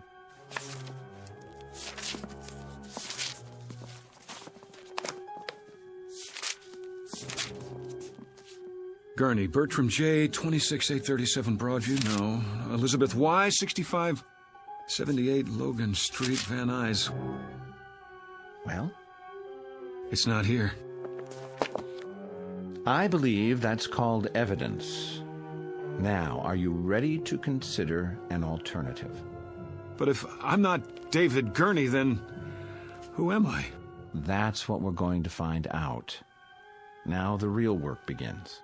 In other words, I'm crazy, just like the guy who thinks he's Jack the Ripper? That's what you're telling me? Well, let's say temporarily disoriented. It's not uncommon when one is under stress. I know it must be difficult to accept, but looking at it logically, could there be any other explanation? Sometime last night, you suffered a break, became confused, entered Miss Berenson's apartment. No, for some reason that's what you want me to believe, but it isn't true. Because in spite of everything, I know who I am. If I don't know that, I don't know anything.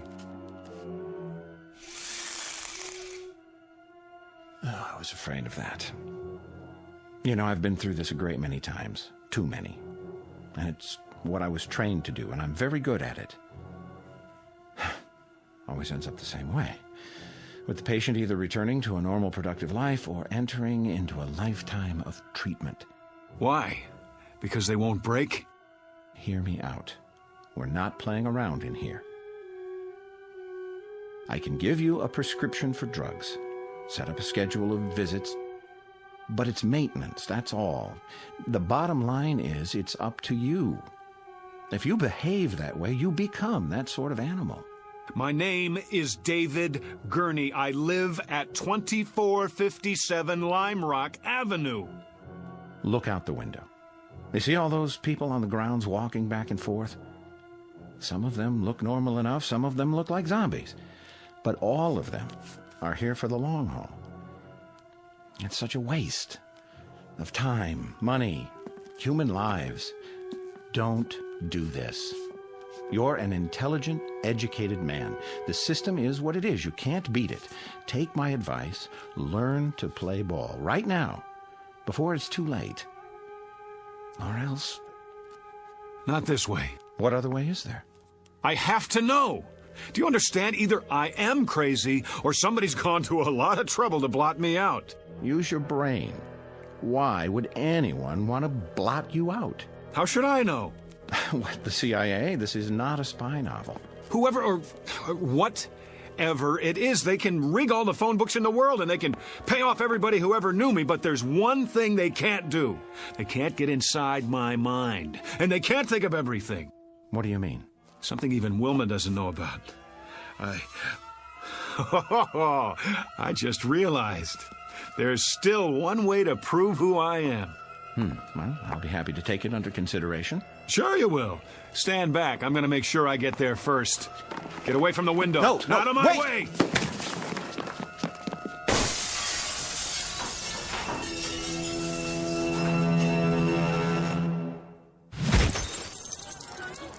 All right, everybody, line up. Rec period's over. Back inside. We better stop him. He's getting away. Oh, he's already outside. Get the keys to the gate. I don't have them. Man, oh man, look at him run. Sure is in a hurry. I couldn't have done that. Must not have taken his meds today. Call the cops. This is Braywood General. We have a patient over the wall. Put out an APB.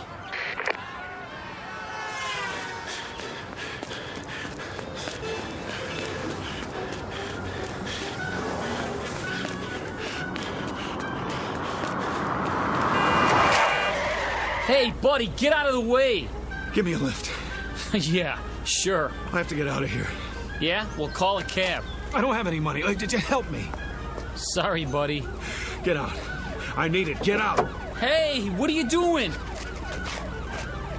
Then slide over. I'm in a hurry. Hey, look, man. I don't want any trouble, okay?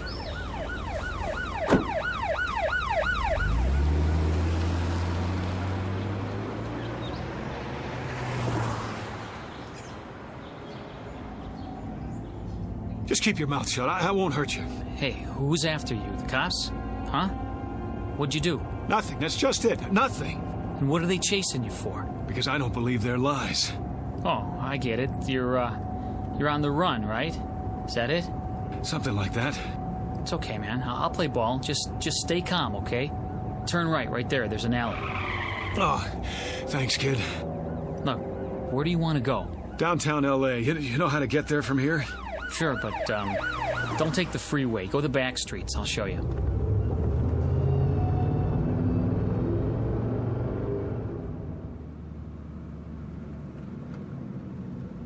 I hope this is the right address.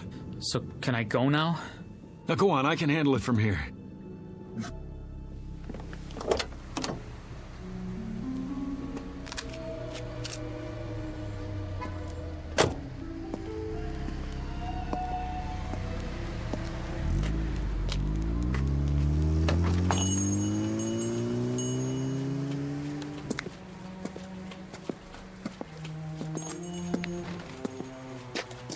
Can I help you?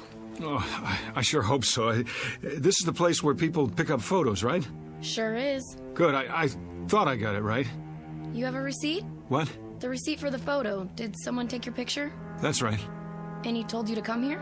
It was in Griffith Park with my wife. We were walking past the merry-go-round. It was last Sunday. A man came by with one of those big cameras. Dave, that man just took our picture. Beautiful shot, too. What are you doing? Here you go, folks. I didn't say you could do that. Oh, there's no obligation.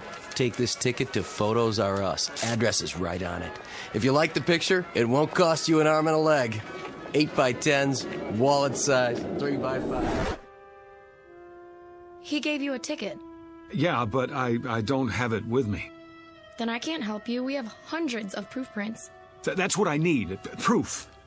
Hold on. I can almost see the number in my mind. 670.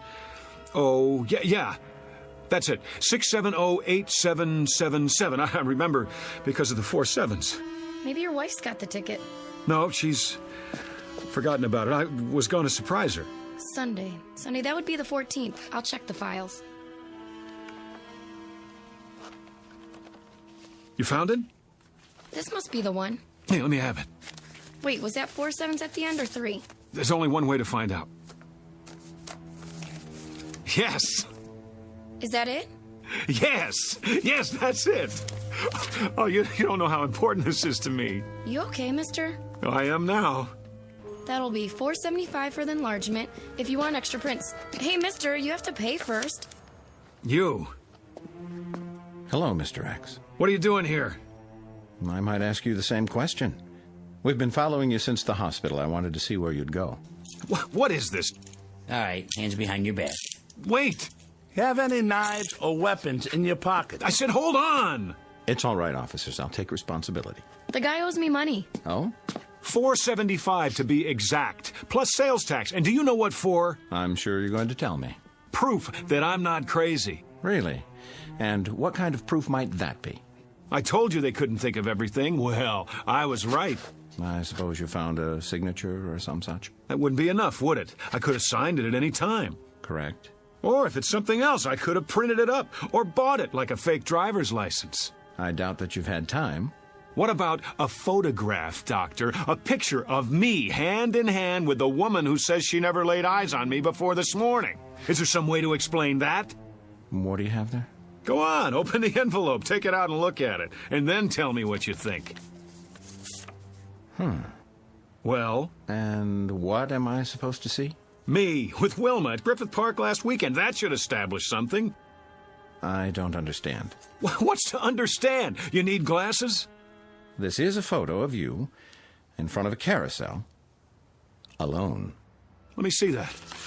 No, it was different a minute ago. A picture of two people, two. You saw her. Tell him I showed you the picture. You didn't show me nothing, mister. Just looked at it yourself, then you tried to run off without paying. But I tell you, she was there. We were there, together. Come along now. We'll go back and talk this over. No, we were there together. Together. Together. Together. We were... Dave? Together, I tell you. Dave, honey, wake up. What? Oh, where am I? In bed, you were dreaming. Oh, Wilma, it seems so real.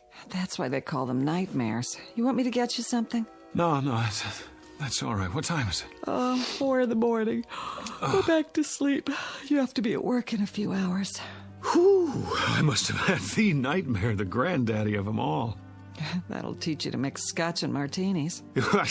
Well, no, that'll teach me. Sorry I didn't put you in your pajamas, but I was a little out of it myself. Forgive me? Oh, sure I do. Don't blame yourself. You're in a rare mood. You don't know how happy I am just to be here. I love you, too. Oh, you better check the alarm. I'm not sure if I set it. I can't see. Now turn on the lamp.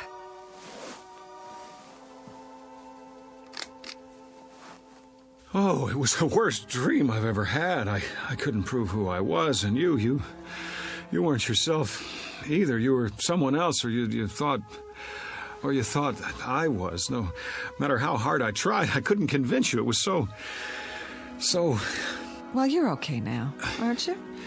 Set the alarm and turn the light off. It's hurting my eyes. Dave?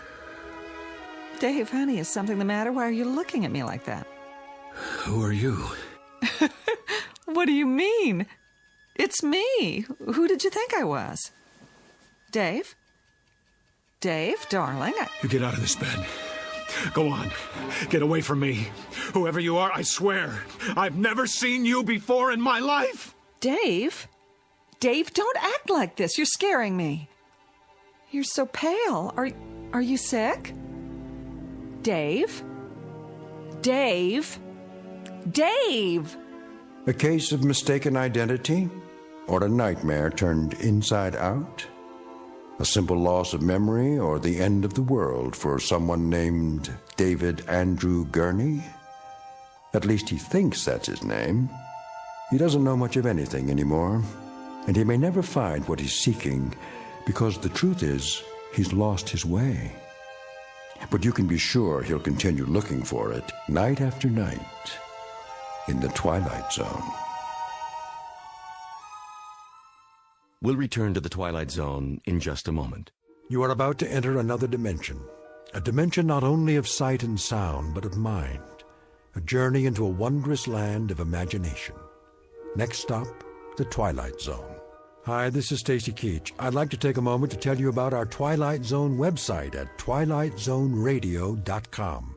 At twilightzoneradio.com, you'll find the latest information on these Twilight Zone radio dramas, including behind-the-scenes photographs, plus the newest product releases, trivia contests, ways to contact us, other Twilight Zone-related info and merchandise, plus links to other fascinating websites. So make your next stop twilightzoneradio.com.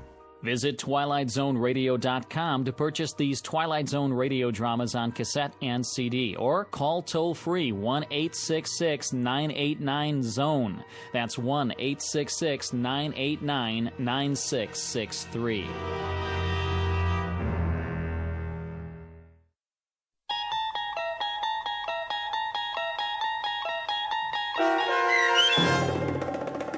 Person or Persons Unknown, starring John Schneider, with Stacy Keach as your narrator, was adapted for radio by Dennis Etchison and written for The Twilight Zone by Charles Beaumont.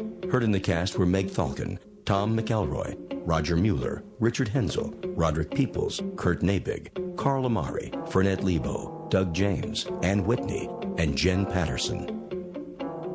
The producers of The Twilight Zone wish to thank CBS Enterprises and the Rod Serling Estate for making this series possible. This copyrighted radio series is produced and directed by Carl Amari for Falcon Picture Group.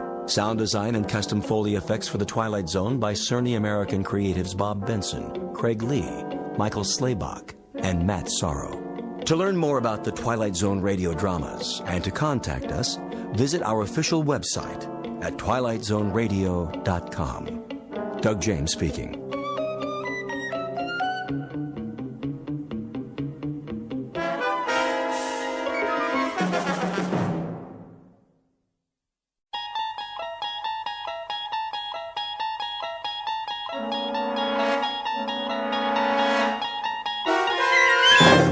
You unlock this door with the key of imagination. Beyond it is another dimension, a dimension of sound, a dimension of sight, a dimension of mind. You're moving into a land of both shadow and substance, of things and ideas. You've just crossed over into the Twilight Zone.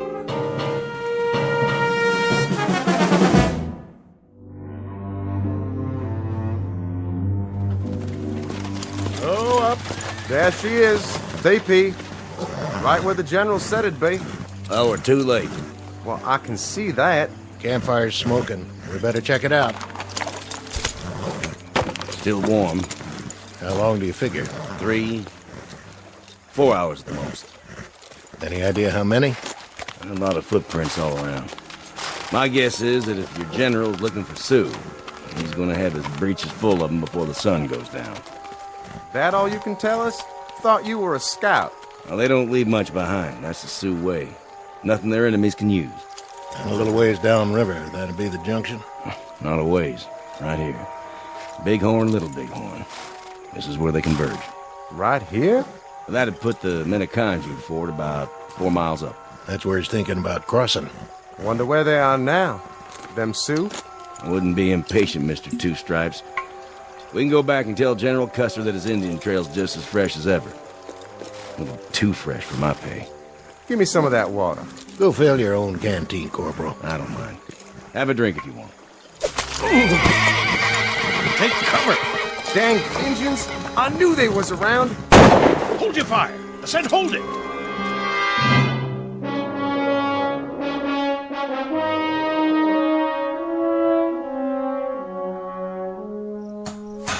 How's the drive chain, Langsford? Just a smidge more. There, I got her, Sarge. Good man, Corporal. Are we going back to camp now? That we are. The captain would be glad to hear that. Get him on the horn, will you, McCluskey? Tell him the tank's up and running and we're on our way. Sure thing, sir. What in the... Those were shots, weren't they? Put it down. But I heard... So did I. Easy, Tiger. These are just training maneuvers. If we start to get trigger-happy, it could turn into a real war. Hunting season, maybe. They still got buffalo around here? Hey, how about it, McCluskey? Want to go shoot some buffalo? Tastes just like chicken. Let's have a look. Nice and calm. If it's the red team, I'm giving up. They can tag me POW, and I'll just sit out the rest of these war games. Getting hot as an oven inside this tank.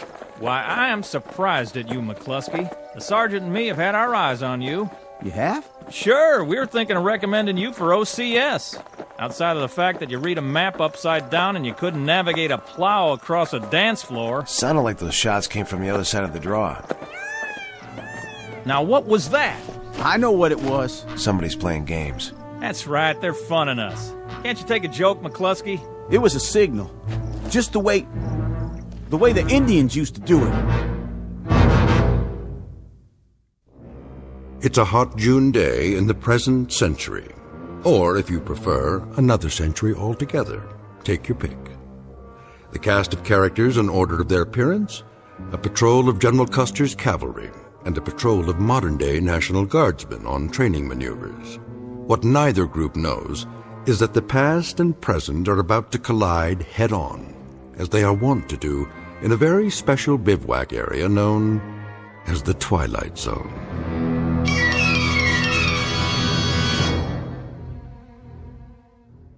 And now, The Twilight Zone, and our story, The Seventh, is made up of phantoms, starring Richard Grieco, with Stacy Keach as your narrator.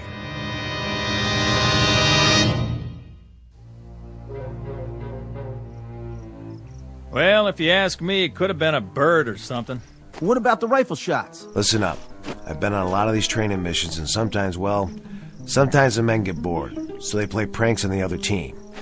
But we do our job, that's all. Now let's take a quick look over the rise, make sure everything's A-OK, and get back to base. Got it? Got it, Sarge. Loud and clear. I'll check it out. Go ahead.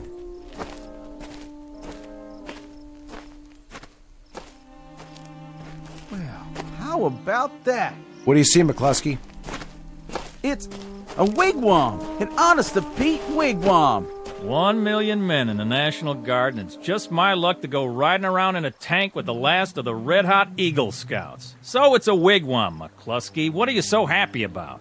Well, it's real interesting, don't you think? Authentic and everything. Well, why don't you take a look inside? Maybe there's a pretty little squaw in there waiting to be your fiancée. Nope. Whatever was here cleaned it out. Don't you think that's kind of strange? Leaving a wigwam made out of real hides, sitting in the middle of nowhere? Must have been some kind of youth camp or something. Either that or somebody's making a movie. Out here, Sergeant? On Army training grounds? That's a point. They never get a permit. Too dangerous. Besides, we'd have been informed. Sure is interesting, though. Right there's a junction of the Bighorn and the Little Bighorn Rivers. Just a little ways from here is where Custer fought. Custer who? General Custer. Didn't you learn about it in school? This is where the 7th Cavalry fought the Sioux Indians. What do you got there? Looks like a canteen. Let me see that. Not one of ours. Yeah, maybe there's booze inside. Hey, where'd you get this? Right here on the ground. Says 7th Cavalry. Printed right on it. How do you figure, Sarge? Well, I figure it's in pretty good shape, considering it's been lying around here for 100 and some odd years. Must be a lot of ghosts running around a place like this. Ghosts? Either that or somebody planted it here. McCluskey's got one thing right, though. Somewhere along this river they fought quite a battle. George Custer and 200-odd men against a couple thousand Sioux. Custer's last stand. Didn't you ever hear of it, Langsford? I heard of it. Maybe next year a museum will send you guys out on an expedition and you can spend all your time picking up antiques. But right now I thought we were supposed to be a motorized patrol on war games. Me, I'd like to be reconnoitering in some small dark bar right about now. Or maybe the YWCA. Or in a pinch, I'd settle for a... What was that? The wind. That's what it was. The wind. But the canteen and all. Don't you reckon we ought to go back and tell the command post? Don't you want to wait for the Union Cavalry, McCluskey? Now, what were you saying, Sarge? This is where they fought, huh? Around here? Someplace around here. When I was a kid, I read everything that was ever written about it. Custer and the 7th were the advance guard for a general named Terry. The last thing anybody ever heard from him was that he was dividing his regiment into 3 parties. He was going to surround what he figured was a small group of Indians. There was a captain named Benteen with 3 troops. Went off to the south. Major Reno went to the other side of the creek to follow an Indian trail. Custer was the center column. He rode right into them and got slaughtered. 1876. That was the year. Right, 1876. Somebody planted this canteen for a gag then. It's not old. It's practically new. See for yourself. The water's still fresh.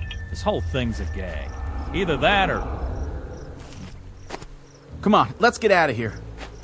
I'm serious, you guys. Let's go back to the tank. Yeah, let's go.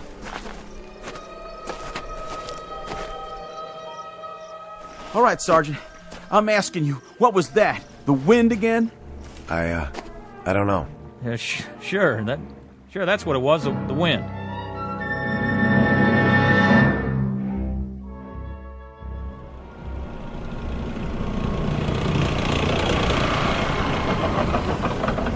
There they are. Finally. What'd they do, go fishing? They're working on their suntans.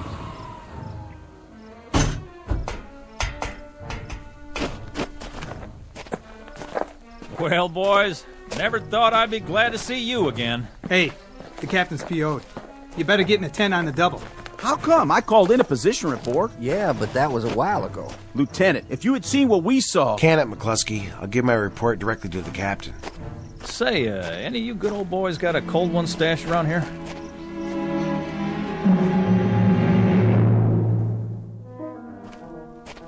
Sergeant Connors reporting, sir. You may enter, Sergeant. Sir? Nice of you to come back, Connors. Did you bring your tank with you? Begging your pardon, sir? You were gone so long, I figured you drove it to a used car lot and traded it for a convertible. We got a little hung up by the riverbed. Hung up? The blue team was north of us. You went south. We had trouble with one of the drive tread chains. Corporal Langsford proceeded to repair it with the toolkit, at least temporarily. Connors, for a guy with as much regular Army time as you've got, you played this one boneheaded from start to finish. Sir, I can't explain. Explain? If there was an umpire around, you'd have had your tank crossed off and your men. Missing in action, all three of you. I'm sorry, sir. We heard some rifle fire. We went to check it out. Rifle fire. According to the lieutenant, you were down by the Little Bighorn. That's 40 miles from tactical maneuvers where you were supposed to be. How could you hear arms fire? We never found out where it came from, sir. Or who it came from. Oh, that's rich. What was it, the Russians? Or the Chinese? I'll tell you what I think. I think you guys must have had a bottle in that tank. Sir, I'm telling you. See this map?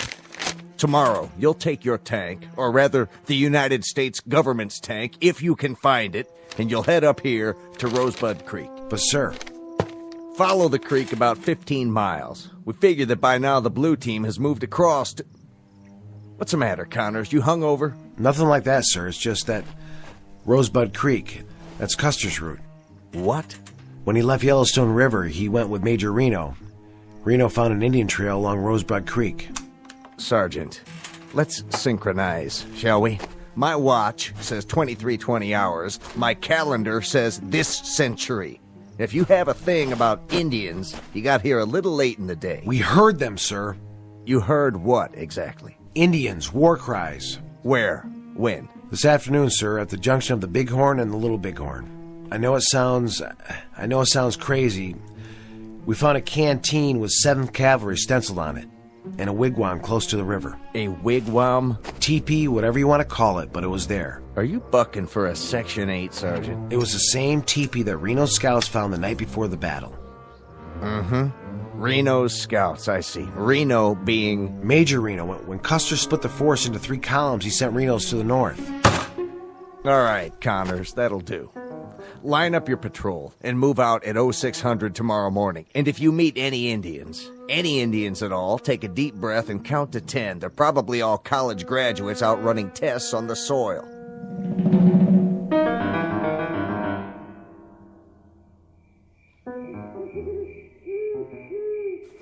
Sergeant? What? You awake, sir? Yeah, I'm awake. What's the matter? Nothing, sir. I was just lying here thinking. Thinking about what, McCluskey? Well, sir, wouldn't you say it's strange? The only thing that's strange around here is you. Now, will you knock it off so a fella can get himself a little shut-eye? Langsford's right. We've got an early detail in the morning. I know, Sergeant, but the teepee and that canteen and all... Listen, kid, I'm asking you politely. Sorry, guys. I don't mean to be a drag or nothing, but that sound we heard today, it could have been a signal, don't you think? Indians do that. I mean, they used to. They can imitate anything. Birds, animals... and you can never even hear them creeping up on you. They could even shape change, according to some folks. And then there's the little bighorn, General Custer. I read one time that there's no such thing as a coincidence. That's it. I'm moving my bedroll. Someplace where a man can get a night's sleep. Will you guys pipe down over there? Simmer down, Colonel.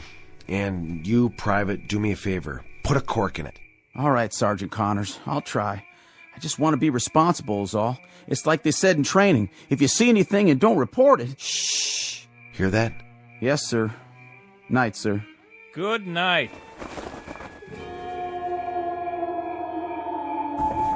What in the blue hell was that?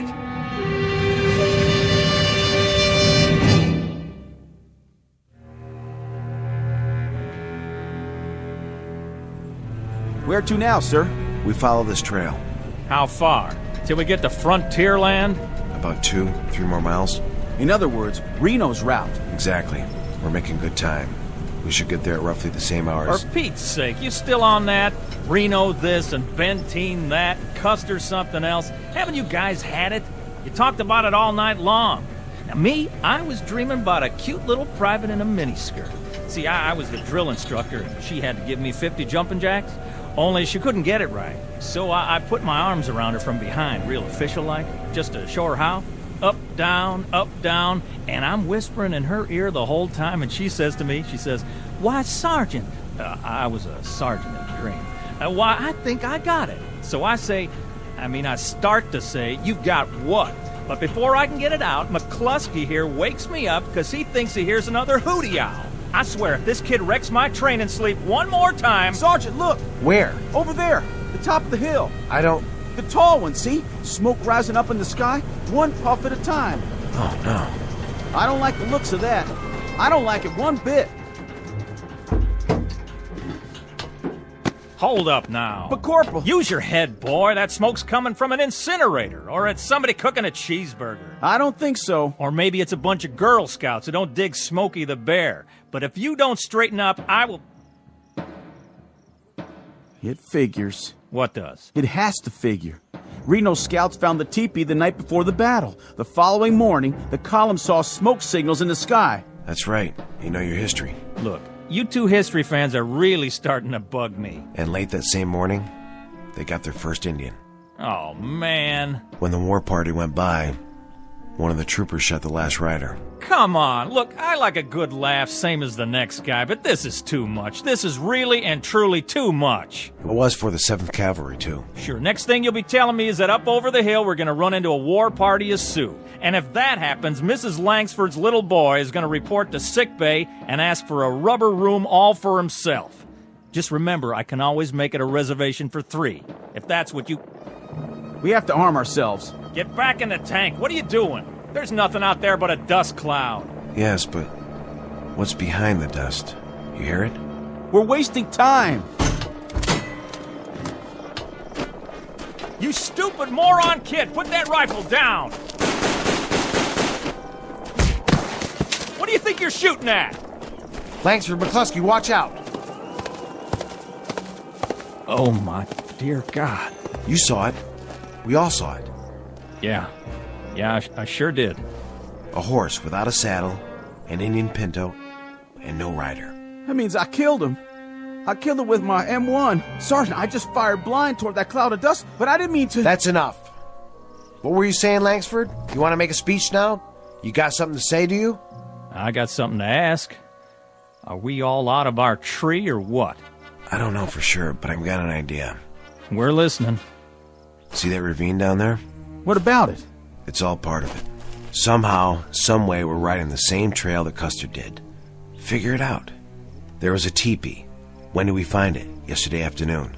Just like the scouts did. There was the smoke signals, just like Reno's column saw the next morning. Then McCluskey got himself an Indian, just like the day of the battle. All right, let's say you're right. Let's say it's just like you say it is. We follow this trail just like they did. Yes, Corporal, we follow it. Well, what's the next thing that's supposed to happen? We wind up at a massacre. Hadn't we ought to go back to camp and warn them? Warn who? It's not our men who'll be under attack. It's Old Yellowhairs. Old Yellow? General George Armstrong Custer. And you mean to stop it? I don't see that we have much choice. Stop it or join it.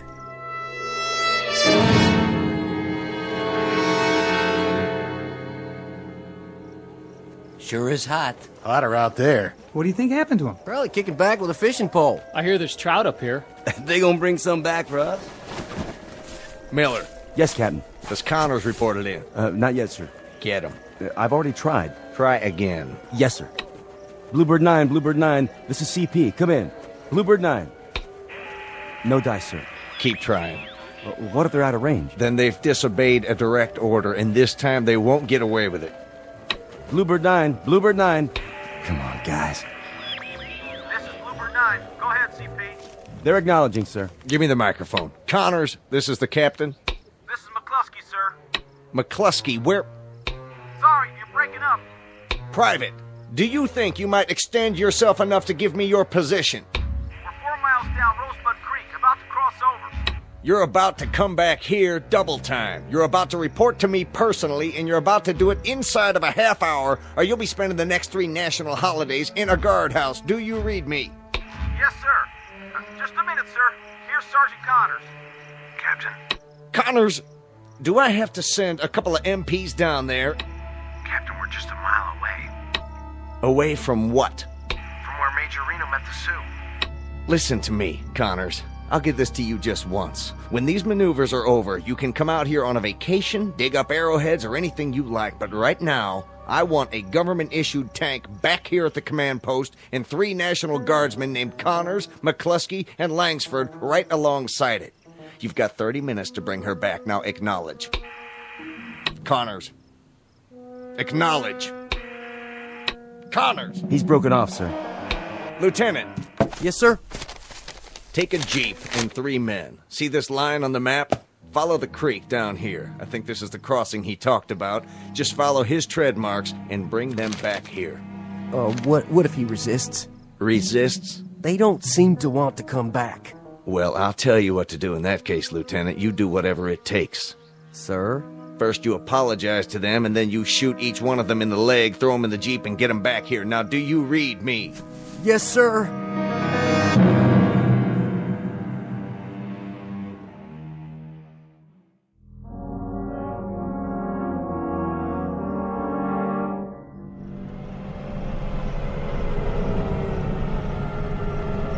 Hold it!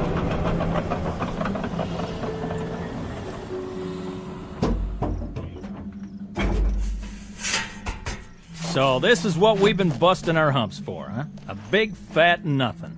Nothing, all right. Nothing and no one. But right down there is the spot. Don't tell me. Where Reno had his fight. Well, all I can tell you guys is you'd better get a couple of cigar store Indians out here, and you better do it in a hurry. That is, if you want to make a good impression. Because I know a National Guard captain who's probably on his way over here right now with a great big net. Where are they, Sergeant? How come we missed out? Missed out? You want to know why we missed out? Let me explain it to you. We missed out because we're looking for dead cavalry, buried Indians in a battle that was over and done with before my great-grandpa was born. Now that's where we missed out. I got it all pegged, you know. I really do. The whole thing is strictly an illusion. One of them heat mirages. That's the straight goods. Out here with the sun beating down, we went and talked ourselves into it. That's not it. That's not it at all, McCluskey. What are you thinking, sir? Do you remember what it was that Reno found before the battle? I'm not sure. He even sent a message back to Custer about it. Sure, the village. Village? What village? What do I have to do to level you guys off? Tie you to a tank or something? Reno scouts found an Indian village. An hour after that, the whole troop went into action. Oh, my aching back. I give up. I swear, I give up. This is where the men separate from the nutcases. Where you going? Back to the CP if I can find it. You guys keep playing your games, and I'll see if I can send back a padded ambulance. Arrivederci, y'all. Should I stop him, Sarge? We can't. He's the only one who's following orders. From now on, we're on our own. What is it? You tell me. That's it. That's what? Would you mind telling me? The village. That's the village. 6 more of your funny little teepees. That's a mirage, isn't it, Langsford? Not really there? Man, don't ask me anything. Now you got me seeing it. Don't ask me nothing. Looks abandoned. I'll go down to scout it. An hour ago, if you'd said that, I'd have died laughing. And now? You got your rifle? Sure thing.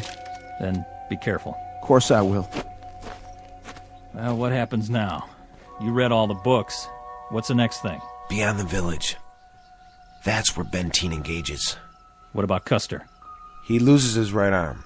As of the moment, Reno got cut off here. Custer's column was doomed. This is wild. I swear, this is off the scale. Now, how in the... Well, how in... I mean, it's like chasing somebody that ain't even there and trying to catch up. Well? Connors. Langsford. What'd you find? I'm not sure. But if it's a mirage, this one goes all the way. What's the matter with you? You all right? I just saw the granddaddy of all mirages. I mean the mother of all... Hey, fellas? You're white as a sheet. That's 'cause this one's sticking in my back. McCluskey! Get the medical kit. I'll try to cut the arrow out. Bluebird 9, this is CP. Come in. No good, Captain. Then they're refusing to answer. Either that or they've vanished off the face of the earth. Captain? You'd better have something to tell me. Yes, sir. For starters, that they're just a few hundred yards behind you, right? I wish I could say that. Then you better tell me something, Lieutenant, and fast, like the whereabouts of an M4 tank. We found the tank, sir. Is it operational? It appears to be. Where are the men? No sign of them. What? Only this note. Let me see that. Crossing Rosebud Creek, trying to reach the cavalry. Pray we're not too late. What's the meaning of this? I don't know, sir. We drove up and down the creek bank. Is that true? This is all you found? No sign of them? That's right, sir. What about you? There were tracks leading to the tank, but after that, it's hard to say. All I know is they weren't in it. And you, Private, I want you to consider your words very carefully. Yes, sir. The tank was empty, except for some of their gear. Well, what are the rest of you grunts standing around for? Anybody need a work detail this morning? How about a recon march with full packs? Just finishing up, sir. Come on, guys. What about their gear? Most of it was still there, except for the rifles and the sidearms. Great. That's just great. Now I've got 3 trigger-happy soldiers on the loose with live ammo. Captain, I know Connors. He is strictly by the book. Yes, but what book? Langsford's regular army, and McCluskey, well, he's a good kid, just wants to put in his time and get back home. If they've gone off on their own, there must be a reason. I don't get it. I swear I don't get it. What are they drinking out there? Or have they seen too many Western movies? Sir, about the note, what does he mean when he says cavalry? The 7th Cavalry. But what's the 7th Cavalry? A very hot outfit, headed up by a tiger named George Custer. Custer? Wasn't he... Don't ask me any more questions. I don't have the answers. But I'll tell you this. Those 3 guardsmen are going to go on active duty so fast it'll make their heads spin. If they ever get out of the stockade.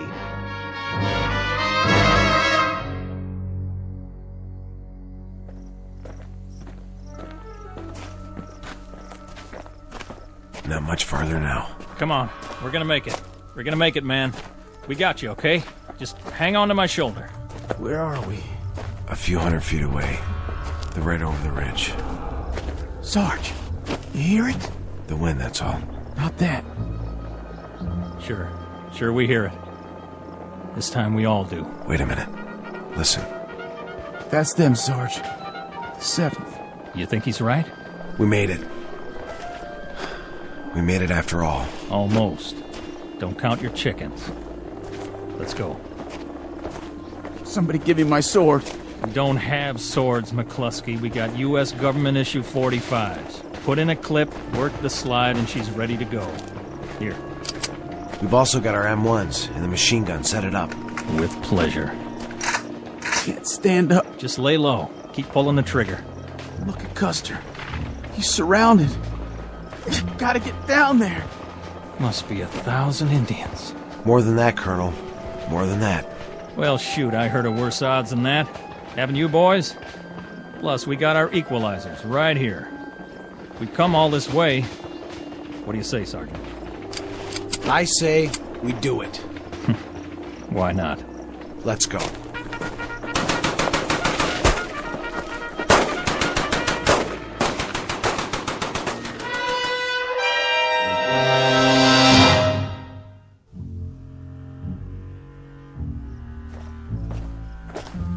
This is it, Captain. The last known location. What's that plaque for? Read it, Lieutenant. Custer Battlefield National Cemetery, honoring the memory of 261 men of the 7th Cavalry who lost their lives in battle. So this is the cavalry they were talking about. It was. It's a national shrine now. They made it. What's that, Captain? Nothing. No sign of them on either side of the creek, Captain. What about the tank? Up near the ridge where they left it. But no sign of the men, no sign at all. Keep looking. Yes, sir. Put them on report, Captain? Put them on report. Captain! What is it? A list of the men who died here, all the names engraved on the plaque. It looks like it's been here a long time, so then how? How what? I think you better take a look at this. Right here, in the middle of the list. William Connors, Michael McCluskey, Richard Langsford. Kind of a coincidence, don't you think? Quite a coincidence. But how? Pity they couldn't have brought up the tank. That would have helped the odds. Wonder if the drive chain failed again. Beg your pardon, sir? Nothing, Lieutenant. I didn't say a thing. Not a blessed thing.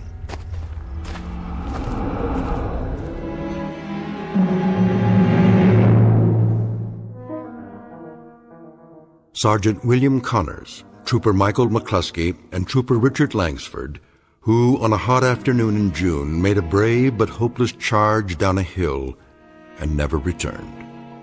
Look for this one under P for Phantom in the pages of a historical ledger filed in a reading room known as the Twilight Zone. More from the Twilight Zone after this. Hi, this is Carl Amari, producer of the Twilight Zone radio dramas. I'd like to take a moment to tell you about our official website at twilightzoneradio.com, where you'll get the latest news and information on these Twilight Zone radio dramas. Plus, at twilightzoneradio.com, you can digitally download 3 free episodes or any of our episodes for only $1.95 each. In this age of ever-changing technology, we've decided to make these episodes instantly available to you by making the Twilight Zone radio dramas a digital download-only series. This means that this series will no longer be offered on CD. The CD collections at our website are now being offered while supplies last at buy one, get one free. So be sure to get your favorites before they're sold out. Be sure to visit us often, and I'll see you in the zone.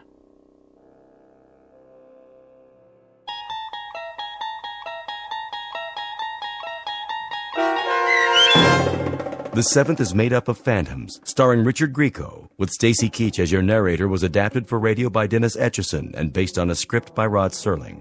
Heard in the cast were Craig Brawley, Jeff Lupetin, Christian Stolte, Kurt Nabig, Doug James, Roderick Peoples, Lynn Foley, Richard Shavsden, Carl Amari, Roger Wolski, and Vince Amari. To learn more about the Twilight Zone radio dramas and to obtain audio cassettes and CDs of these programs, visit our website at twilightzoneradio.com. The producers of The Twilight Zone wish to thank CBS Enterprises, Carol Serling, Dennis Etchison, Dick Brescia Associates, Claire Simon Casting, Paul Patch, Terry Jennings, the American Forces Radio and Television Service, our sponsors, and our radio affiliates for helping make this series possible.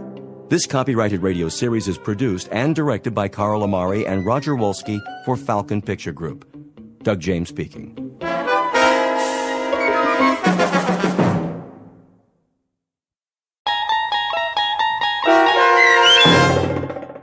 To Serve Man, starring Blair Underwood with Stacy Keach as your narrator, was adapted for radio by Dennis Etchison and written for The Twilight Zone by Rod Serling, based on a short story by Damon Knight. Heard in the cast were Doug James, Alyssa Fraden, C.J. Amari, Amber Lake, Christian Stolte, Jeff Lupetin, Kip Karstedt, Terry Berner, Tony Sancho, Alex Sopener, Steve Keys, Joby Cerny, Kurt Nabig, Amanda Amari, and Rick Arthur. To learn more about the Twilight Zone radio dramas and to obtain audio cassettes and CDs of these programs, visit our website at twilightzoneradio.com. The producers of The Twilight Zone wish to thank CBS Enterprises, Carol Serling, Dennis Etchison, Dick Brescia Associates, Claire Simon Casting, Terry Jennings, XM Satellite Radio, Sirius Satellite Radio, our sponsors, and our radio affiliates for helping make this series possible. This copyrighted radio series is produced and directed by Carl Amari and Jason Mallow for Falcon Picture Group. Doug James speaking.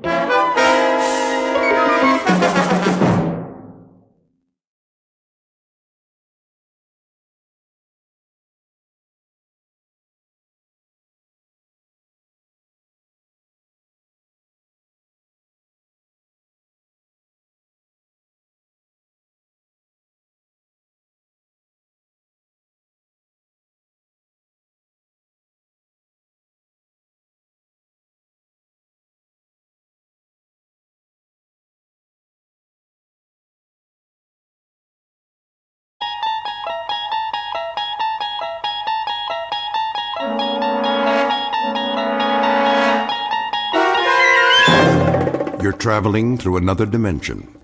A dimension not only of sight and sound, but of mind. A journey into a wondrous land whose boundaries are those of imagination. Your next stop, the Twilight Zone.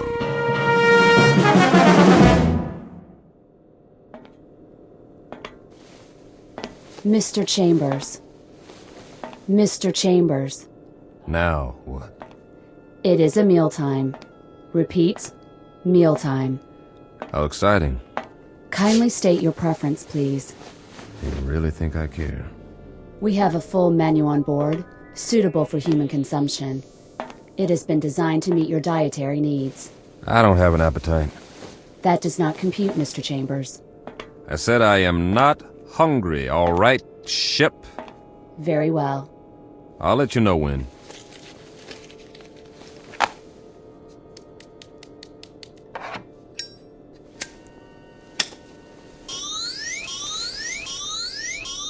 Safety alert.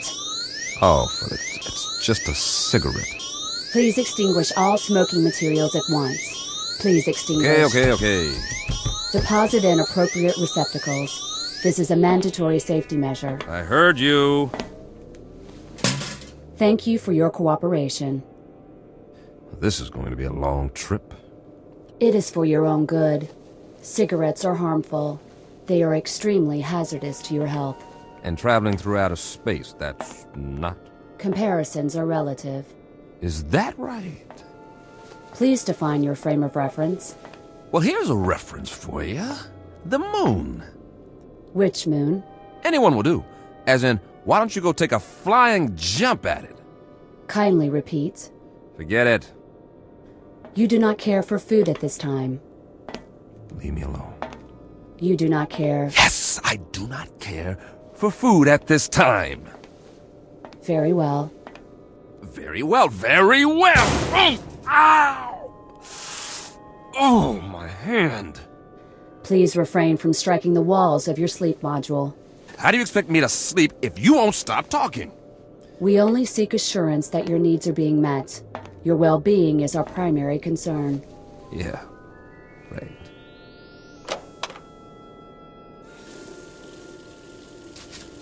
Please conserve water. A man's got a right to wash his face if he feels like it. Mr. Chambers, your trip requires the careful use of life-sustaining resources. Please conserve the water supply. I'll forget it. I'm going to lie down now. Try and catch some shut-eye. Nothing else to do. As you wish. Wait. Are you there, ship? Yes. What time is it? Your question is meaningless. Why? There is no time and space. Look, I only want to know. This is to say, there is no chronology that can be calibrated without a reference point.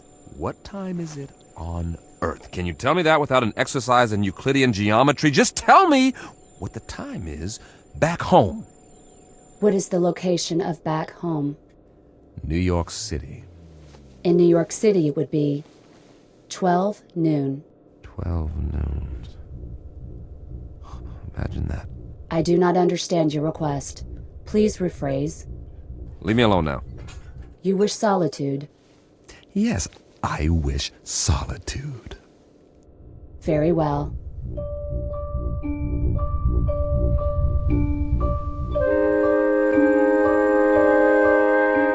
Respectfully submitted for your perusal, one Mike Chambers, linguist and cryptographer, formerly attached to the Pentagon.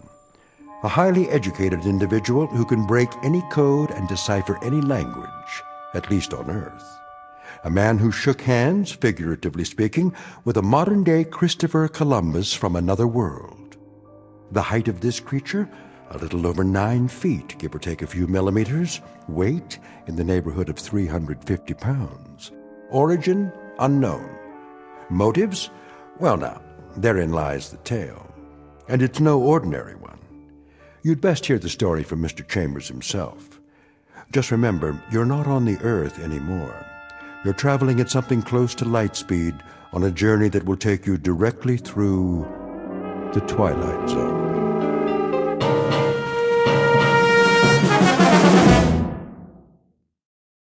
And now, The Twilight Zone and our story, To Serve Man, starring Blair Underwood, with Stacy Keach as your narrator.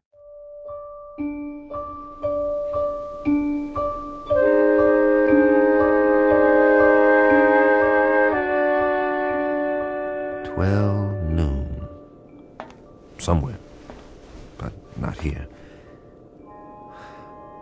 This is the way nightmares begin, or more to the point, the way they end. Very simple, direct, and unadorned, incredible.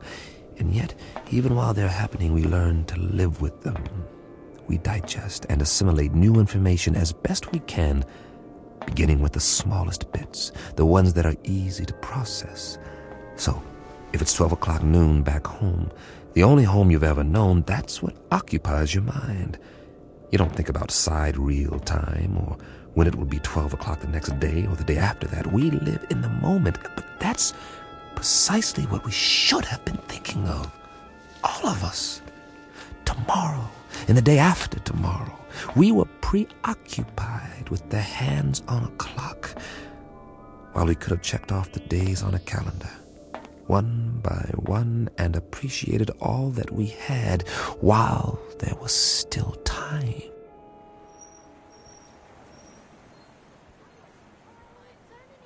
It started on an April day. It was noon then, too. And people walked and drove and bought and sold and fretted and laughed as they have always done. The world went on much as it had, with a tentative tiptoeing along the precipice of crisis. There was the economy to worry about, and wars, and the Middle East, and all the other myriad problems, major and minor, that had been with us for years, but they had somehow begun to lose their edge. I suppose because we had grown so accustomed to them. And that's when it happened. Mommy, what's that? Why, I don't know. Something flying over in the sky. It must be an airplane. But it's so bright. I know what it is. It's a flying saucer. Oh, it can't be. Look, it is. That's when we first heard they had come. And that's when we should have prepared ourselves, but we didn't. Instead, we milled around like farm animals, worried only about our creature comforts, while the Secretary General of the United Nations made the first official announcement. I watched that broadcast, the same as you did, live from the lobby of the UN in New York City. It came from the lobby, not the General Assembly. That rather large auditorium was empty, not due to a long lunch hour or an ambassadorial walkout or even the end of the world. The representatives of all nations were at that moment watching their television sets and listening to their radios, much as were their peoples around the world. For, as it turned out, this would be a rather momentous afternoon. Ladies and gentlemen of the press, is this thing on? If you could move back, please, the Secretary General will answer all your questions. Move in. Trying. Get the shot. Where's the other mic? Take evening news remote. Take one. Get it now. This is live. Mr. Secretary, if we can have a shot of you. Look at the cameras, please. Please, ladies and gentlemen, may I have your attention? Quiet, please.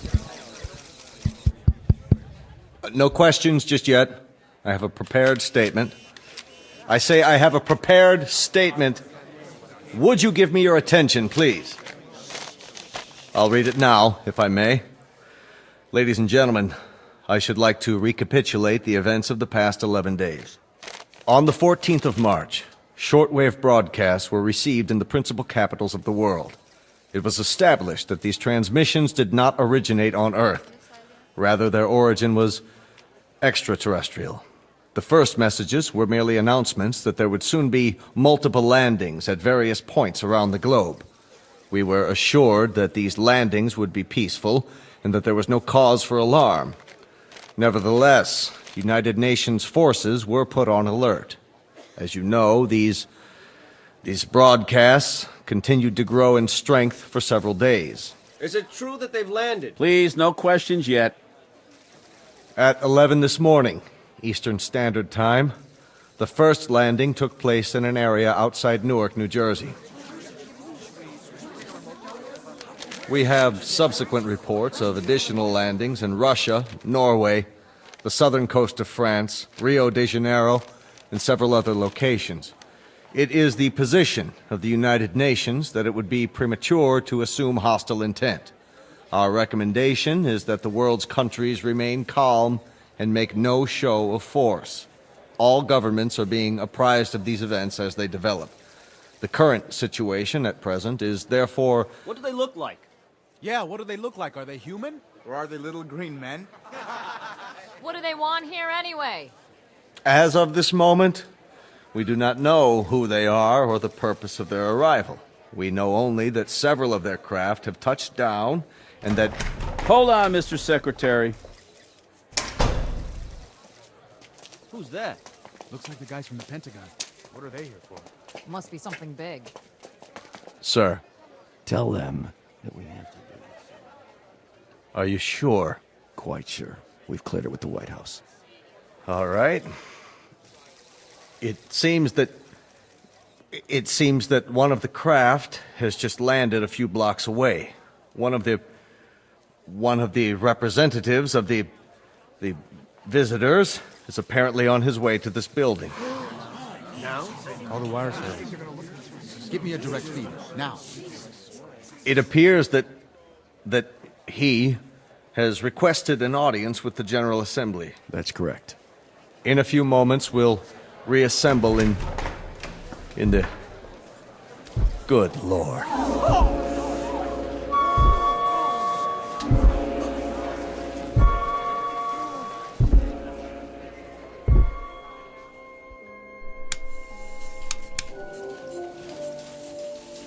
Mr. Chambers. Yeah? I think you'd better see this. What is it, a UN proclamation? They're not in session. They've called a special assembly. This looks important. We don't even know where the ships are from. Once we triangulate the signal... Will you look at that? What? They're here. Jeez Louise, the size of him. That was the first time I saw him, or it, or whatever it was. I still don't know. Judging by the Secretary General, it was at least 9 or 10 feet tall, and I stood there watching the TV screen like everyone else, and just like you, I didn't know quite what to think.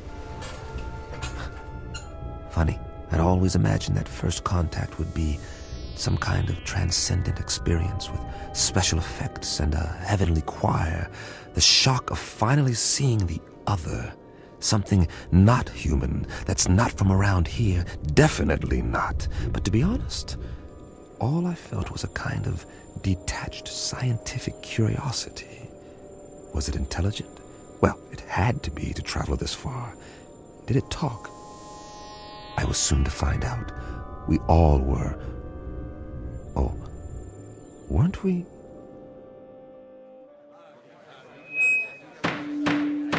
Come to order, please. May I have your attention? Not all of our member nations are here yet, but our visitor has requested an opportunity to address the Assembly. So, for the moment, I would ask you all to be patient.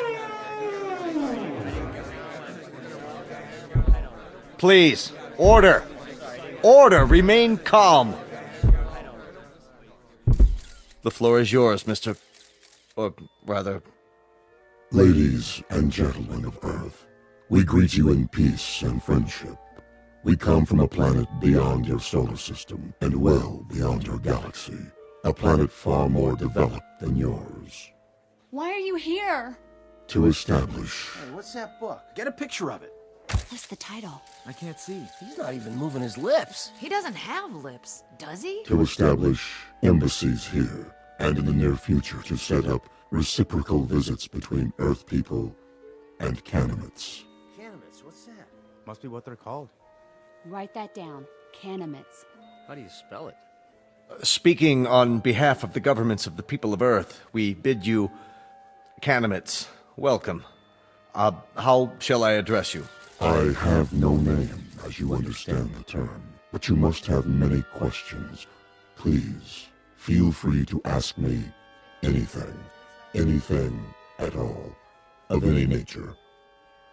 We have a great many questions, but to proceed in an orderly fashion, how did you discover us? How do you know our language? And as to your own planet, what is its political and social makeup? Of course, we most fervently wish to know why you have chosen us to... First of all, we must make the following admission. We do not know your language. Then how... Our own methods of communications are mental rather than verbal. Hence, the voice you hear is artificially generated. Your words, or rather, your thoughts, are received and processed by an automatic translation device. My responses are in turn electronically altered to simulate vocal sounds in a language known to you. You cannot speak, then?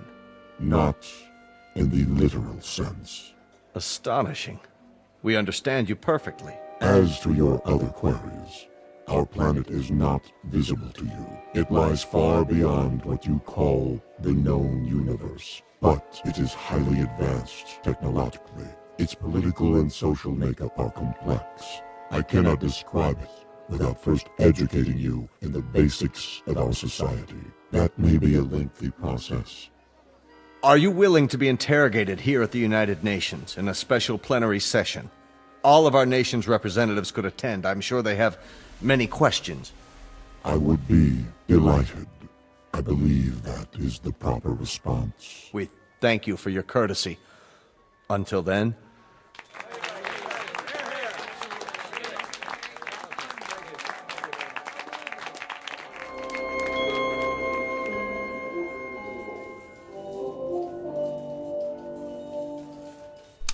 Well, that's it. For now. I can't get over the size of him. Are you sure they're not using trick photography? No way. It's a live feed on all the networks. What do you make of that little book? It only looks little in his hands. It's probably a perfectly normal hardcover. There's nothing normal about it if you brought it all this way. Maybe it's a dictionary. The most commonly used phrases. You wouldn't need a dictionary. He said they have an automatic translation machine.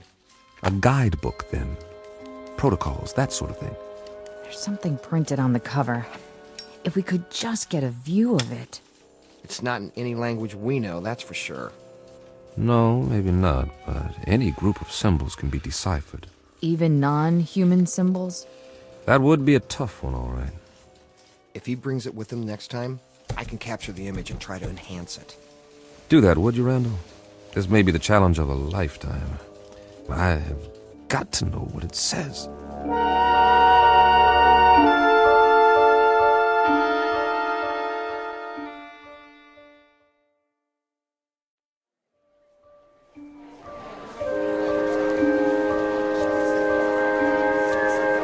Come to order, please. Order. This meeting is now in session.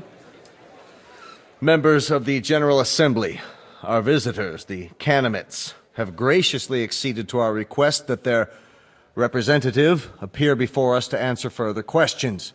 The meeting is now called to order. We will proceed with the first inquiry. Senor Valdez of Argentina is recognized. Please use your microphone. You may remain seated. Why, may I ask, why exactly have you chosen our planet for this visit? It has come to our attention that Earth is plagued by many catastrophes, both natural and unnatural, all of which could be easily prevented. We are here to help you. Recognizing Dr. Denis Levesque, the representative from France. Your question, please. Monsieur Canamet, my government wishes me to ask you, what is the nature of your help? What form will it take? Indeed, if we should choose not to avail ourselves of this assistance you mentioned, your response would be? We will not force anything on you. You may accept only that which you choose. For example, on the morrow, tomorrow, that is, we will demonstrate an alternative power source, molecular in nature, which can supply a form of electricity to entire continents for the cost of a few dollars, or rubles, or pesos, or any other currency. You will find it extremely economical. Mr. Grigori. Mr. Grigori, the Russian delegate, you have the floor. We would like to ask the Canamit directly, man to man, what are its true motives? Are we to assume that your purpose is totally altruistic? That you have an abiding interest in helping others? Are we further to assume that there is nothing beyond this boundless humanity of which you speak? There is nothing ulterior in our motives. You will discover this for yourselves soon enough, by testing the various devices we make available to you. What devices? I think the representative has answered your question. For example, we can show you a simple way to add nitrate to the soil and end famine on Earth. We can demonstrate the principles of a practical force field to cloak each nation with an invisible wall, impenetrable by bombs, missiles, or any other weapons. This will bring international peace for all time, if that is what you want. Of course it is what we want. Of course it is what we want. In return, we ask that you trust us. Only that you trust us.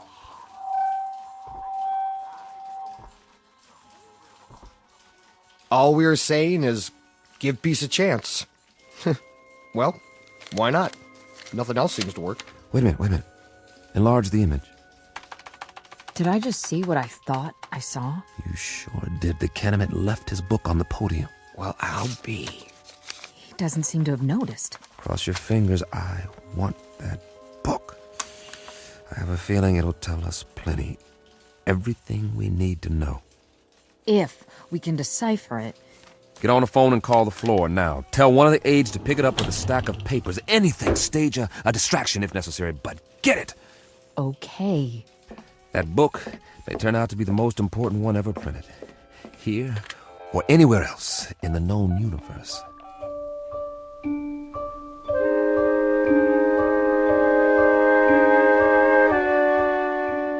Now, cross-reference this code table with the first. Well, Chambers? I've almost got it, Colonel. What have you got? For starters, a migraine headache and a bad case of eye strain. We're wasting our time. He can't lick it. Not in 8 hours, I can't, Colonel. It took almost a year to crack the Japanese code in World War II, and they had an army of experts working on it. This is the language of people from outer space, probably 500 times as intelligent as we are and 1,000 times more complex. You need help? All donations gratefully accepted. But, Colonel, I showed this book to everyone on my staff, and I've had a dozen people working on it since late last night. And? You must have some idea. See for yourself. We've tried pretty much everything. Single transposition, double transposition, every method of cryptography there is. Nothing seems to work on these pages. They're more like, they're more like hieroglyphs, but with no known pictographic references. Is that what they are? Hieroglyphs?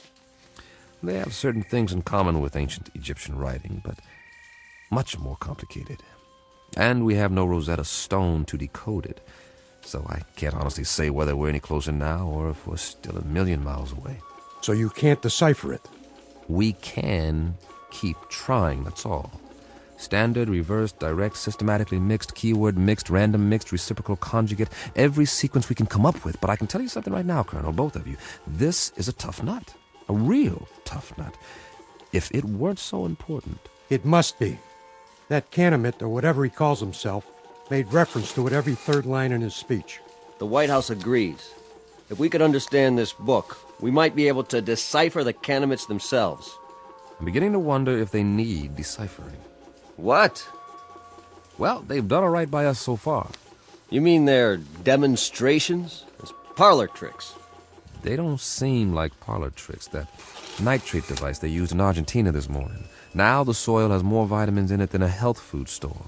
That doesn't prove anything. I know that part of the country. It's as barren and fruitless as any place on Earth, and there are actually weeds growing in it now. 6 hours after the nitrate process. And the answer is in this book. It might be. And we might lick it or we might not, but I've got a strange feeling that... That what? That we're looking a gift horse in the mouth, and I've got another funny feeling, too. And that is? That if these Canamets are as helpful as I think they are, you two boys will be out of a job, and so will I, in all probability. And very likely so will the whole UN. You won't need armies, or navies, or air forces, or security divisions, or world courts. They'll all be obsolete. Am I to assume, Mr. Chambers, that this is a scientific analysis, or just some Kentucky windage? I don't know what it is, Colonel, beyond an instinctive feeling. The same feeling tells me that when everyone on Earth gets enough to eat, when there aren't any more wars or diseases or famines, this world is going to be a Garden of Eden that stretches from pole to pole. Your optimism is refreshing, Mr. Chambers. But for the time being, I'd consider it a personal favor, not to mention a direct order from the Chief of Staff, that you continue your efforts regardless of how your feelings change. Keep deciphering until you break this code or language or whatever it is, and tell us precisely what the bloody book says. I'll do my best. No promises, though, gentlemen. Now, if you'll let me get back to work. Jim, I think we've... What is it, Pat? We tried a new computer sequence. And? Look at this. We've got the title, anyway. You translated it. Are you sure? What does it say? This is an overlay. Place it over the cover of the book, like a template. Ah, brilliant. You're going to get a promotion out of this. You know that, don't you, Pat? No, it wasn't just me. Well, now, that makes the cheese a little more binding, doesn't it, Colonel? Let me see. It seems that our visitor's little textbook bears a very simple title right here on the cover. Well, what does it mean? What does it look like? I'd call that a fairly altruistic phrase, wouldn't you, Pat? I'd like to. It does seem unambiguous. It certainly does. It's a handbook. That's all. What does it say? Read the title for yourself. To serve man? This book is a set of instructions about how to do exactly what they've said. To help us, to help the world. How much clearer do you want it? They came here to serve man. That was the title of the book, no doubt about it. Pat and the rest of the staff had done it. They had come up with a template that deciphered the symbols on the cover, word for word. It was a place to start, and the most important one.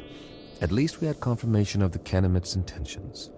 Everything they had said was quite literally true. They were here for our sake.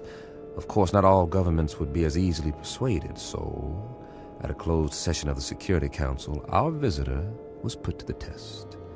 The Pentagon provided credentials so I could attend, and I jumped at the chance. This was one meeting I couldn't afford to miss. If it went according to plan, the world would find out once and for all what, if anything, the Canamites wanted for themselves. And whether the price, if there was one, was something the Earth could afford to pay.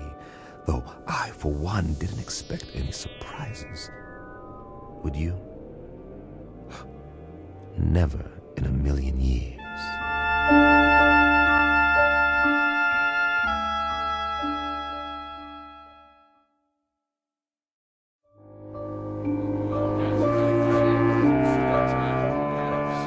Gentlemen, let's begin. If you'll please be seated. The purpose of this meeting is to acquaint you with certain tests conducted over the past week. At the request of several delegates, and with the full consent of our guests, the Canamites, these tests were photographed and recorded. You may now view the results. The tests were conducted by members of the National Science Academy and witnessed by a team of experts. If you'll watch the monitor at the front of the room. Lights down, please. Begin the tape.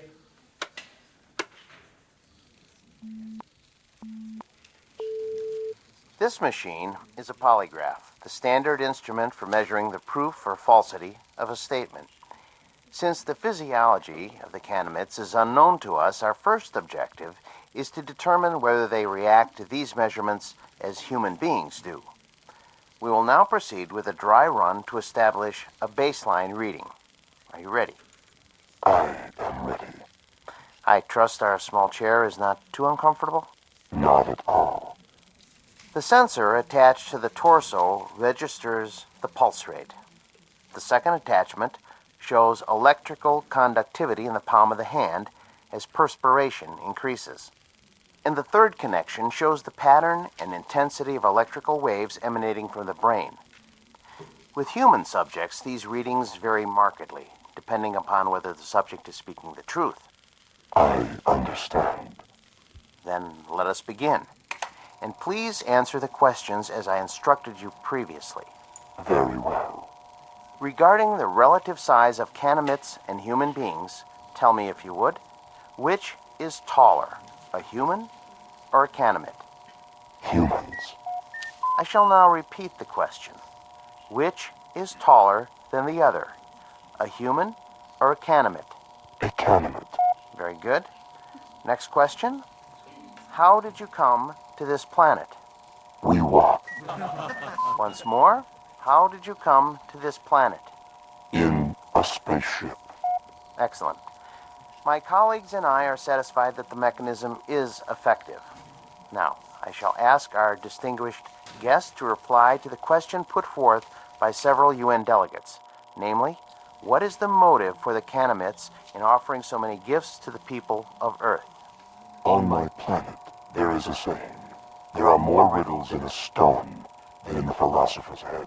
The motives of intelligent beings, though they may at times appear obscure, are simple compared to the complex workings of the natural universe. Therefore, I hope that the people of Earth will understand and believe when I tell you that our mission upon this planet is simply this: to bring to you the peace and plenty which we ourselves enjoy, and which we have brought to other races throughout the galaxies. When your world has no more hunger, no more war, no more needless suffering, that will be our reward.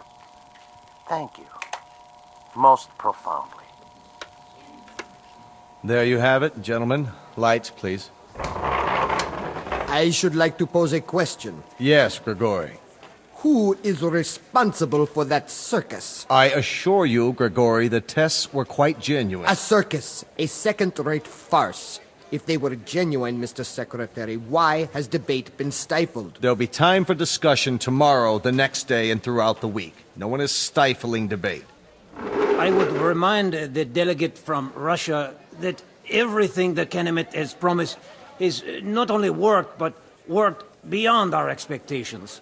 The force field that was tested yesterday morning, nothing could get through. And suddenly we find ourselves in a brave new age, when none of us need fear a hydrogen bomb or a missile. We are on the threshold of peace, Monsieur Gregory. Peace as we have never known it. Niet. I say niet.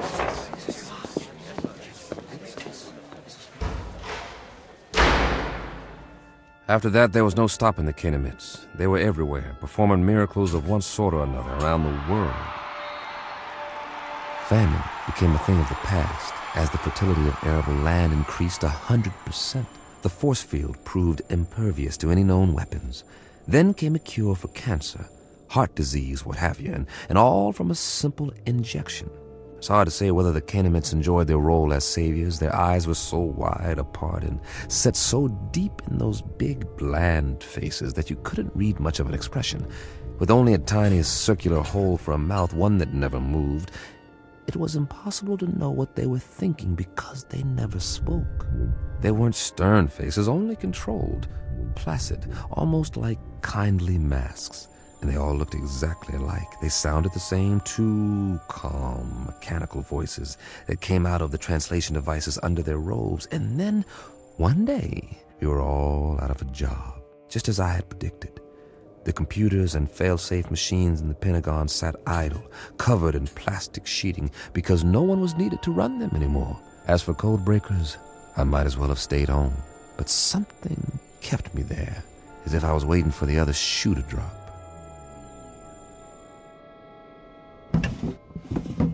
Mr. Chambers? Over here, Pat. I'm going home now, boss. Need me for anything? Like what? This isn't exactly a beehive of activity anymore. You can say that again. The new story of mankind.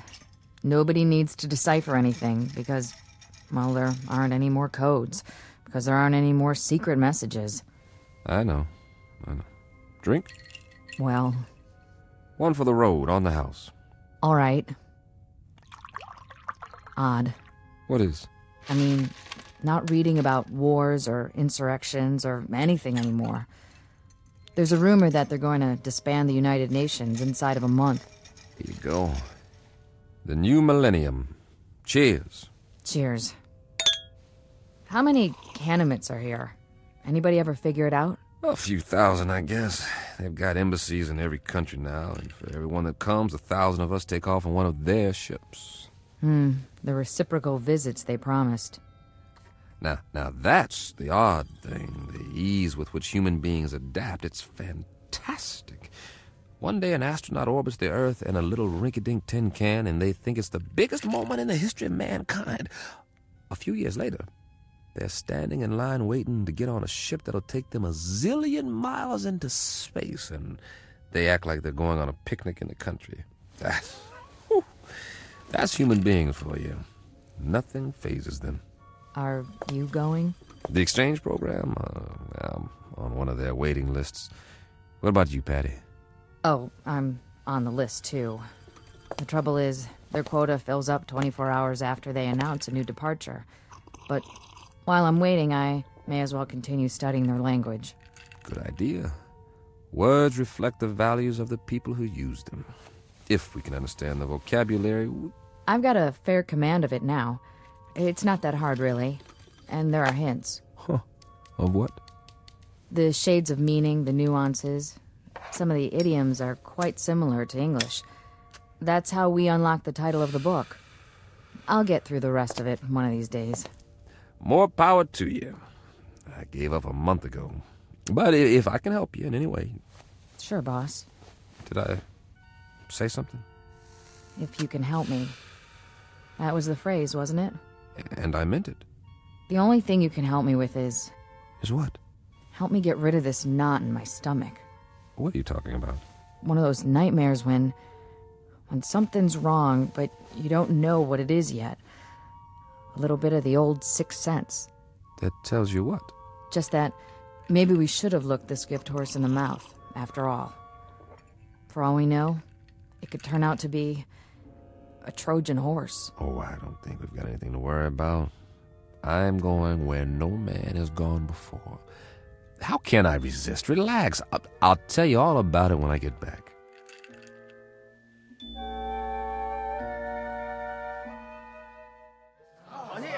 Please, get in line. One piece of luggage per person. This way to the loading platform. I'm so excited. I can hardly wait. What do you think it's going to be like? They say they got an average temperature of 76 degrees on their planet, and the sun never goes down. Wouldn't that be something? And their clothing, it's metallic cloth, just beautiful. Kind of like spun gold. My sister has a brochure. The day you land, they take you on a shopping tour, and you can have as much of it as you want for free. It's just one big holiday when you get there. They've even got a form of baseball with leagues and everything. Man, I don't think I'll ever come back. And the whole trip, it's millions of miles, mind you. The whole trip only takes a few days. May I help you with your bag? Why, yes, you may. Oh, they're so polite. Please, keep the line moving. Watch your step. Take my arm. Can we sit together? Yes, you may sit together once you're inside. We're moving. Almost on board. This is going to be wonderful. Did you bring your camera? They're opening the door to the spaceship. I hope there's going to be other kids my age there. Boarding pass, please. Yes, right here. Mr. Chambers, proceed. Thank you. Mr. Chambers? Mr. Chambers! Pat, hi. Jim, please, You are just in time to say goodbye. don't get on. Are you kidding? I've been waiting for 6 weeks. You can refuse. There's still time. Well, don't say that too loud, or there'll be 1,000 people trampling over you to take my place. Get on board, please. Not yet. I'm begging you. What? Whoa, what's wrong with you, Pat? I finally deciphered the book. Hey, that's great. All of it. You're delaying departure. Please continue up the ramp. One moment. Well, Pat? Jim, the first page is just a collection of English phrases with their own translations. But the rest of the book, the rest of it. Will you move, mister? We're waiting to get on board. Step through the door, sir. Write me about it. I'll have plenty of time to read letters up there.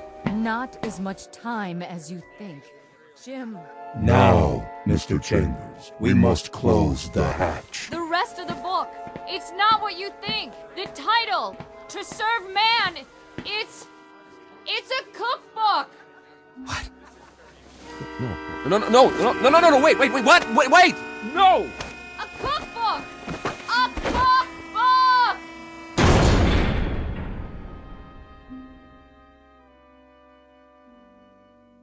A very specific difference in points of view. To the wee ones, the little race of tourists known as humans, it's a marvelous adventure, a voyage to outer space, a chance to get away on the greatest vacation ever.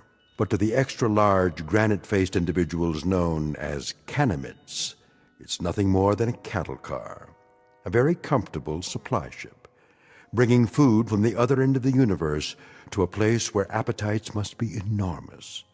As I say, it's all in the point of view, a lesson in language and semantics from the Twilight Zone.